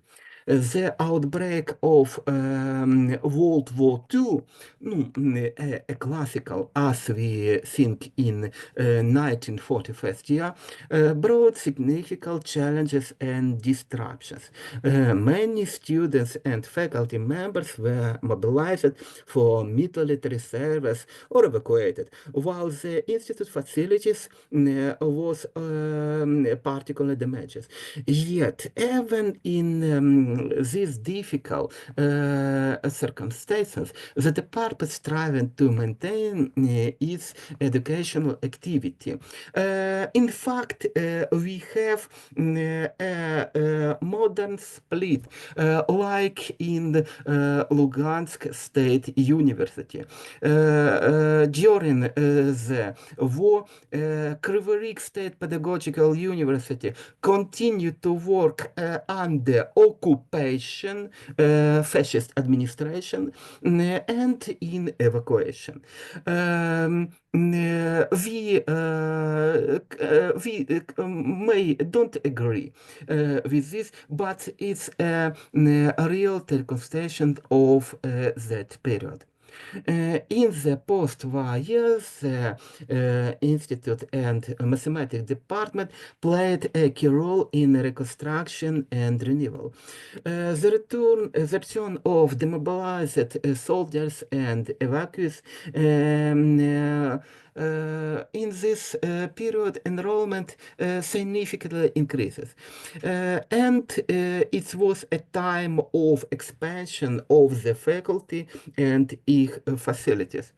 In 1947, the head of mathematics department was not elected as now, but by order of Ministry of Education of Ukrainian SSR, Boris Mikhailovich Yakhnin. Under his leadership, the department expanded its course offering and strengthened its ties with other mathematical department and the Institute of Mathematics, both Stiklovian in Moscow and Kiev Institute of Mathematics. I think that one of the most significant initiatives was the development by the department teachers, so-called Yakhnin schools. It was the first specialized mathematical schools, not formalized, but attracted for the gifted secondary school students. It was a Sputnik Times 1957 year. In the next decade, it was a period of significant expansion and innovation in our mathematics department. Boris Mikhailovich Yakhnin served as a department chair until 1972. But when I learned in Kryvyi Rih State Pedagogical University, almost quarter of century past that, I still hear about Yakhnin from my department professor, and even help to evacuate the Yakhnin libraries. Yakhnin mathematical libraries is now part of the library of our department. One of the most notable developments was establishing a new specialization in computational mathematics. The department acquired its first computer, Soviet-made Ural-1, in 1961 and began to offer courses in applied mathematics. In fact, in programming, algorithm, data structure, numerical methods. This initiative positioned the department of the forefront of emerging the field of computer science in Ukraine. In the Gagarin Avenue, where our institute the time, the next building is so-called Nigri. In Ukrainian, Науково-дослідний гірничо-рудний інститут. State Institute of Mining Industry. A lot of researchers from these institutes were involved as the department part-time and full-time professor. Even one of the current department professor, Volodymyr Viktorovich Korolsky, was involved to maintain Ural-1 in the working stage as a technical staff and further as part-time teacher.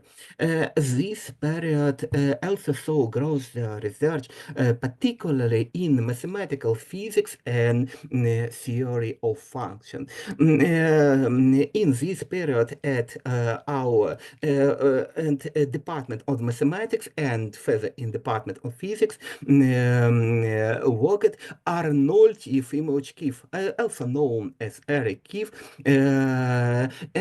to they continue his professional, exciting professional career in Odessa Pedagogical Institute. But this period is period by new department had a talented researcher such as Alexander Ivanovich Polovina. In this time, department made significant contribution to the study of boundary various problems, integral equations, and approximation theory. The department strengthens its collaborations with leading institutes. No, first of all, Institute of Mathematics of our Ukrainian Academy of Science in Kiev. In 1972, we organized, our institute, university department organized the first regional mathematics competition for secondary school students, which helped to revive our program to identify nature mathematical talents in a region. In 1980s, brought the further innovation with the introduction of new courses and progress in computer science and information technology. First of all, connected with the names of the university professors such as Volodymyr Mykolaievich Solovyov. The departments of mathematics established a new applied mathematics and information section during the start of informatization in the Soviet Union. It's Yershov times. And this is a time also closely collaboration with local industry partners. Volodymyr Mykolaievich Solovyov in 1992 headed the newly established, not the second, Department of Applied Mathematics and Computer Science, where I now work. As you can see in the diagram left, the department structure evolved significantly during this period. This reflecting growing specialization and scope. But the collapse of Soviet Union in 1991 marked a watershed moment for KSPU mathematics department. The transition from big budgets, centrally planned to a market-based economy, coupled with the assertion of Ukrainian national identity, posed both significant challenges and opportunities. One of the most pressing challenges was the sharp decline to state funding for higher education. I just remember the times when, as a student, I don't receive any fees during almost 2 years. The department teachers and professors don't receive their salary almost half year. It was struggling times. The department responded by becoming more entrepreneurial. One of the entrepreneurial moment was attempt to solve some furniture department by the department staff. But no, it's not joke, but really they're trying to seek in new revenue sources such as individual fee-based program, also known as repetitorstvo. Continuing education courses for Ukraine, the first first attempt to make a paid courses, and consulting services for emerging private companies. Another key challenges was the need to modernize the curriculum to reflect the changes landscape and the international standard. Alexander Ivanovich Polovina again I'm sorry, Alexander Ivanovich Alenikov became the department chairman in 1994. And the department started to shift it to its future of the next century. First of all, is Bologna process and other European higher education initiatives. At these times, with the lifting of travel restrictions, we start to actively seek the partnership with university and research center in the former Soviet Union Republic, Europe, North American, and beyond. For example, Arnold Yefimович for years worked in Israel, and only 10 years ago he returned to Ukraine. This took the form of joint research projects, first attempt of faculty exchanges, participations in international conference, etc. The department also grappled with the complex legacies of Soviet era, including the need to redefine its intellectual and even institutional identity to a new political and cultural context. For example, one of the present department tutors, Galina Ivanivna Belousova, at the beginning of this period worked as mathematics teachers in Algerian Republic, translating her mathematics experience in French. I think it's a beginning of a real internationalization of our department. Despite this challenge, the department achieved significant milestones during this period. In 1998, it was recognized as accredited at the fourth level of accreditation. In a simple words, as a center of excellence by our Ministry of Education. In the time of Education, Science and Sport. The department also played a key role in the university institutional accreditation in this period. At this time, emerged the first master program in mathematics education. I the first students who was attracted to this program. First master in mathematics education of our university.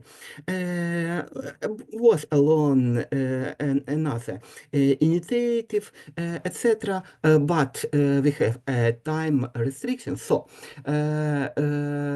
some main ideas.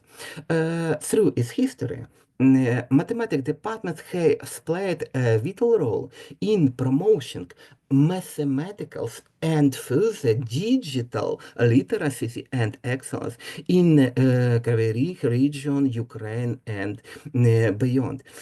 One of the department's most enduring contributions has been the preparation of highly qualified mathematics teachers. Moreover, a part of them were contributed to mathematics research and even returned to the department in the quite big age as teachers. We can remember Alexander Mykolaievich Kapinosov, village teacher and the textbook author who worked his past years in department. But over decades, thousands of university graduates have gone on to teach mathematics at all levels of education, bringing with them deep subject understanding, a commitment to fostering mathematical thinking in their students.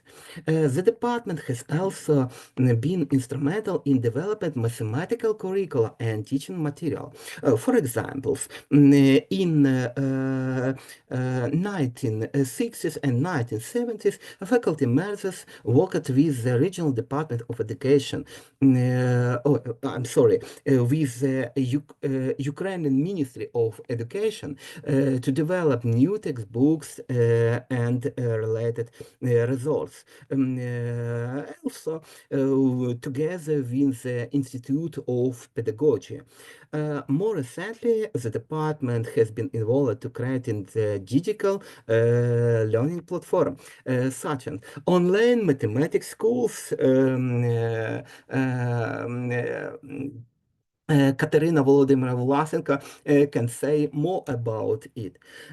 Professional development for in-service teachers have been another key area of contributions. Research collaboration, graduate program, continued education, all this offer and offering. The department now provided opportunity for teachers to deepen their knowledge and skill, to stay current with the developments in the field. The research activities have also significant impacts. Both department and faculty made research on a wide range of topics, from pure mathematics to applications in physics, computer science, economic, etc. And the main directions is the research in the didactics of mathematics, our mathematics education. As you can see from this diagram, the department has functions as a hub connecting various stakeholders in regional mathematics education, facilitating knowledge exchange and collaboration among school, industry partners, governmental agencies, and international collaborations. So the final part of my presentation is conclusions. The history of departments, the history of our education, our university is a history. No, it's a history. It's a story. It's a story of adaptability, a story of resilience, a story of struggles, and story of excellence in the face of profound social, political, and intellectual changes. From its founding in the early Soviet era to its current position as a really center of mathematics education in both our region in Ukraine, the mathematics department has consistently demonstrated and committed to advancing mathematical knowledge and preparing qualified teachers and research. Our analysis highlights several key findings shown on the slide. Looking to the future, the department faces new challenges and opportunities in an increasingly interconnected and rapidly changing world. In the war disruptions of last year, what key direction can be included? First of all, is embracing digital transformation in mathematical education, strengthening international partnership, development new models of teacher education, especially in the era of artificial intelligence, conducting research on mathematical education for sustainable development, and contribution to ongoing educational reforms in Ukraine. This century-long journey offers a lesson about the importance of institutional, real adaptability, the power of mathematics education to transform lives and community, and the need for balance between honoring historical tradition and embracing new possibilities in mathematics teaching and learning. I'm sorry for a long talk. Thank you very much for your attention to our findings. Yes, thank you, Sergey Alexeyevich. Yes, some longer, but it's very interesting history. So, as for me, because it's my university and I listen famous for me families. Okay, other questions? Okay, thank you, Volodymyr, please. Thank you, Sergey Alexeyevich, for your excellent presentation of the history, or maybe, as you said, story of the development of mathematical education at your university. Unfortunately, mathematics and also mathematics education are not very popular among our modern youth. And I have a question. Do you have, I mean, your university, do you have any unique academic disciplines, courses that interact school graduates to enter, especially to your university? These questions not only for me, both all department staff, but I can highlight only one idea. This year, to a set of elective courses that proposed the Department of Mathematics, such course, for example, mathematics for machine learning. Mathematics for machine learning, financial mathematics, and other practical mathematics that attractive both for our entrances and our students. Despite the classical curriculum proposed department in the main part of the courses, I believe that such elective paths, among these popularizations and open lectures of department professors, among these textbooks that write dear Irina Vasilievna and other mathematics professors for our department, its name, its position, and its an attraction. Among the most of pedagogical university, our departments of physics, chemistry, and mathematics attract almost all of students, the first and second places in Ukraine, especially in the interdisciplinary connection. Irina Vasilievna can add. Yes, Irina Vasilievna, you. I want to thank the author of the reports for such a complete coverage on the history of mathematics education at our faculty. My question is, what are the plans for the next 100 years? The next 100 years is years of sustainable development, is a development for the future. We think that mathematics education is a ground for almost missing part of our industry and engineering, technology, etc. Without mathematics teachers, we don't have even in the future new engineers, new researchers. A critical part of our history is that department maintain a language, mathematics of a language of the science, and even for that who not involved in any kind of mathematics activity, the school mathematics is a way to thinking, a critical thinking, a logical thinking.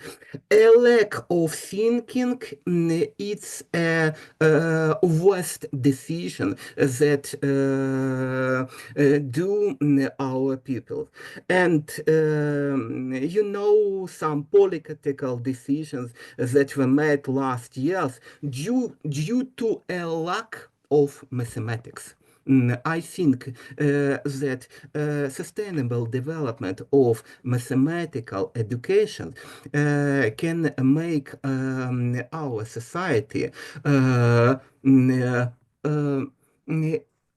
real society of mind, society of mindful democracy, society which will not be both total and popularistic. I remember Alexander Ivanovich Polovina. It was not only a prominent mathematical research and excellent educator. I was starting some courses from Alexander Ivanovich, but he was a dissident. It was a really dissident, simply building in communist epoch. But at the end of Soviet Union and starting the independence, Alexander Ivanovich was heard by Shevchenko Society in our Ukraine, Prosvita, and other initiatives related to national resurrection. So I think the mathematical education, even mathematical education student in any level education will be most desired citizen for all citizens, but even most desired some kind of government. Okay, thank you. It's very interesting question, and it's very interesting thinking. Okay, maybe yeah, yet question? No. Yeah, thank you, Sergey Alexeyevich. And the last report for this section, for this part of section, the Oksana Klachko, Vitaly Klachko, and Vasily Fedorets, Mathematics for Digital Signature Processing Series and International User Professional Training. Peering. Yes, we look in my screen, sharing, yes? Yes, yes, we can see, but you maybe, yeah, okay. Okay, thank you very much.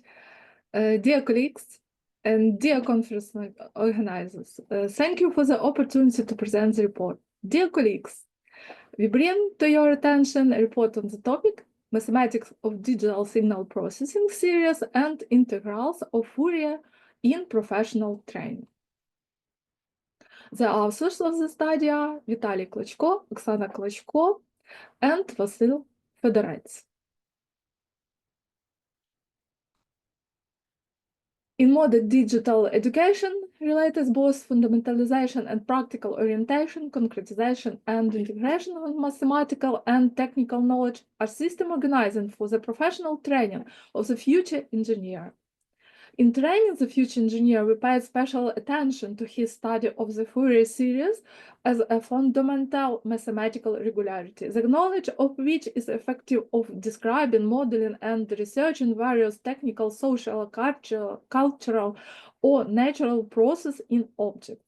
Fourier series plays an important role in the professional activities of an engineer. One of the motives for introducing and implementing the Fourier series into the education process is the solution of differential equation describing forced oscillation and approximation of periodic function. This aspect of problematization, which reflects the significance of the Fourier series for the professional training of future engineers and the organization of modern production, define the problem we have indicated as relevant and accordingly significant for both pedagogical theory and practice.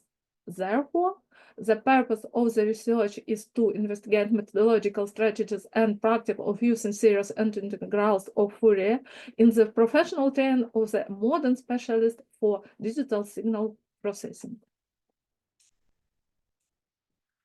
In many countries, engineer training programs face a high level of inability to master mathematical knowledge, which can be an important reason for students to leave their studies. Students drop out.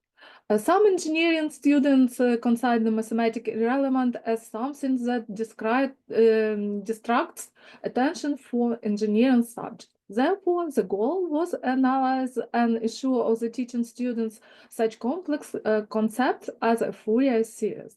Based on the methodological understanding of the pedagogical experience and practice, the constructive interpretative concept of the development of mathematical knowledge and thinking of a future engineer was developed, which is used in the educational process for the integrative formation of mathematical and professional competence of a future engineer. The sense of this concept lies in the integrative development and professional direction of two relatively autonomous cognitive blocks, construction of Cartesian system of thinking and knowledge, namely one, analytical, synthetic, discursive thinking, and mathematical cognitive skills which mathematics develops, and two, constructive, reproductive, sensory, intuitive thinking, which in real the engineer's design activity. The professional and intellectual condition of this integration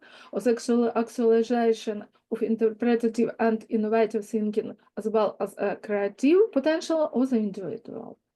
In educational practice, such mathematically constructive cognitive knowledge integration of the mentioned cognitive styles, skills, and knowledge is implemented through the active and synthetic use of digital technology of educational and professional practice. Professional case system, professionally oriented dialogues aimed at actualizing the interpretative potential of the individual, as well as the using collaborative problem-based learning, interactive tools, and reflection. In the methodological system of this concept, special knowledge about Fourier series is relevated in highlighted and analytical synthetic methodological conceptualization and technological modeling, mathematical cognitive tools.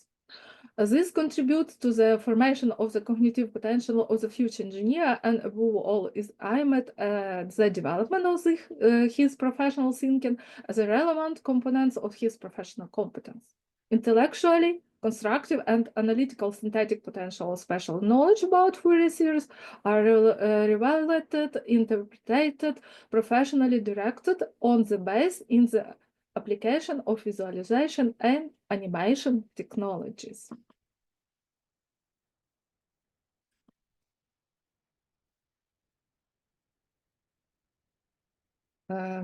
Let's present the practical application of integrative operational and technologization of mathematical phenomena using the example of the Fourier series in combination with digital technologies. The Fourier series is considered an effective intellectual and technological toolkit. To this purpose, an approach is proposed to adapt the traditional section of the Fourier series to the level and need of engineering specialists. On the one hand, the presentation of the theoretical construction of the Fourier series and integral is simplified. On the other hand, an attempt is made to prove the systematic of the position using numerical methods and thereby to show students that the application of the computation mathematical methods gives the Fourier series and integrals and interdisciplinary character. And set the goal of the advanced mathematics course as the formation of both general mathematical culture and mathematical reasoning skills for the effective application of numerical methods. The developed task database prominent place occurred by calculation tasks that involve the use of computer mathematics system. Let's consider the example. Please look in this figure. And this example that is given to a student understanding the behavior of partial sums of a Fourier series. It is used when students have accurate prior knowledge of the Fourier series. Therefore, the graphs of the partial sums S sub n of x when n tends to infinity.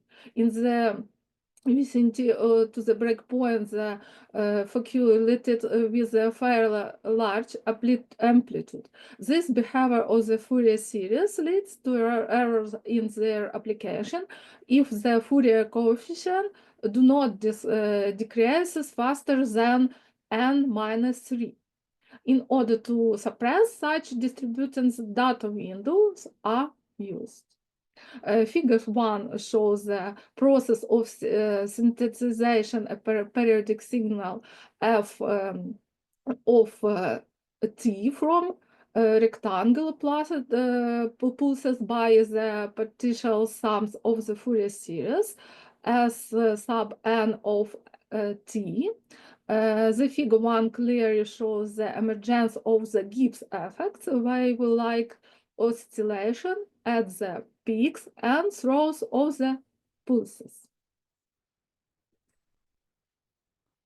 When studying the Fourier series, an object forms a special section of advanced mathematics as a new object. Visualization is always desirable when perceiving it. First, it helps to form an adequate image of a new concept. Visual presentation allow you to directly see many properties and visual representation of theorems, then follow from the definition. Second, science. The content of image, including the main features of a class object, the demonstration of objects that belong to this class is especially important. Third, a mathematical language is symbolic, but when not symbols are perceived, but their content, which is fact, is reflected in the imagination, then it is used similarly to the language of communication.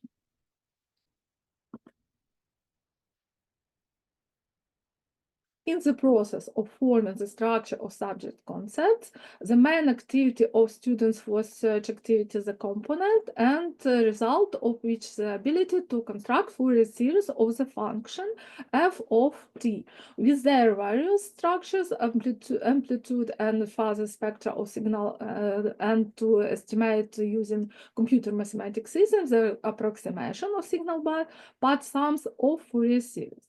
The result indicates that the use professional task in teaching mathematics increases the effectiveness of the formation of competent students' mathematical culture, the level of development of their creative abilities, the level of development creative abilities in process, in completing tasks were assessed using the criteria ordinality, curiosity, intuition, comparison, stability of attention, communicativeness.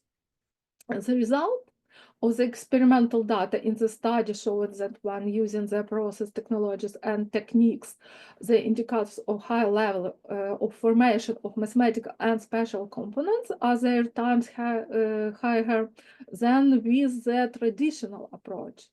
As a result of generalization of one's own experience, it was concluded that the lecture, when teaching Fourier series and integrals using the visual tools of computer mathematics system and constructing information electronic educational resource based on a communicative activity approach, develops universal education and actions of students. It can be agreed that the level of formation of individual components of creative abilities increases in students in both the control and experience group. Students develop creative thinking, the process of learning mathematics, namely flexibility, speed, originality of thinking when solving mathematical problems, special imagination, interest in mathematics, speed of data related from students' memory, ability to quickly move to new content areas, creative attitude to the professions, etc. In addition to this analysis of qualitative characteristics, we will conduct an analysis using statistical methods of quantitative characteristics of the components of students' creative abilities.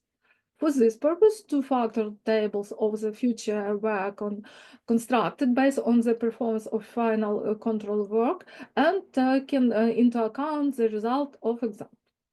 According to the results of the final control, which included the performance of tasks from the proposed system and other elements of the Fourier series learning technology.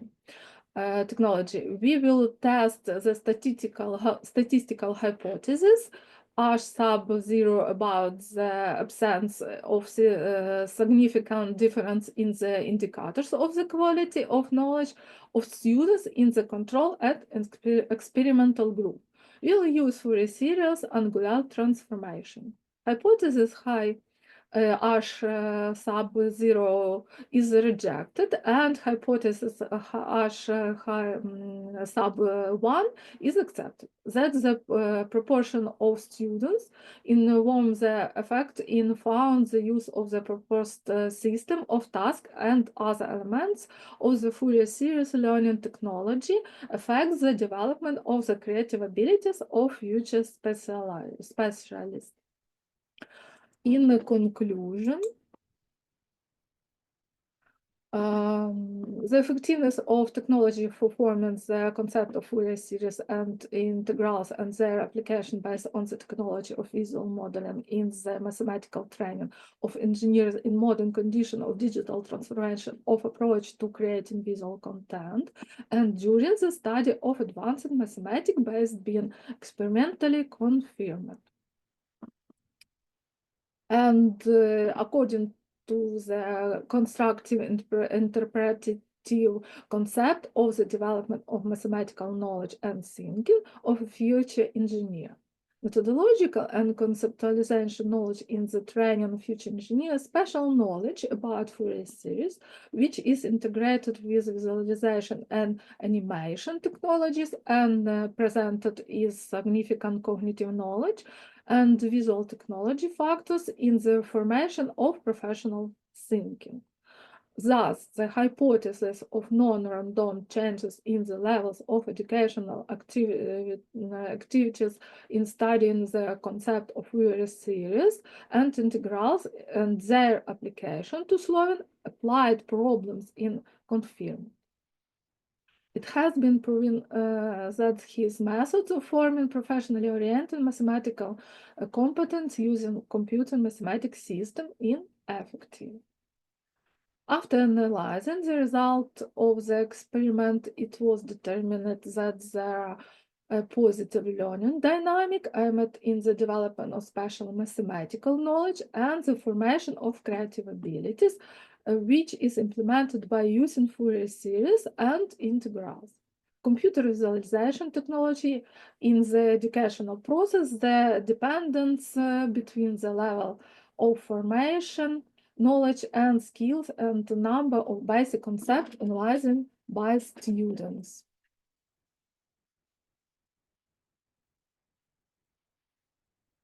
Students who studied using the development technology for teaching Fourier series and integrals have a higher level of development of creative abilities. And dear colleagues and dear conference organizers, the report is over. Thank you for your attention. Thank you. And you, thank you for interesting presenting and report. Okay. Hey, Irina Sergeyevna, you have a question? I have a question. Yes. Of course. There are please. many approaches to teaching math section using visualization of math content. What is special about your approach, in particular the concept developed? Thank you very much, Pani Irino.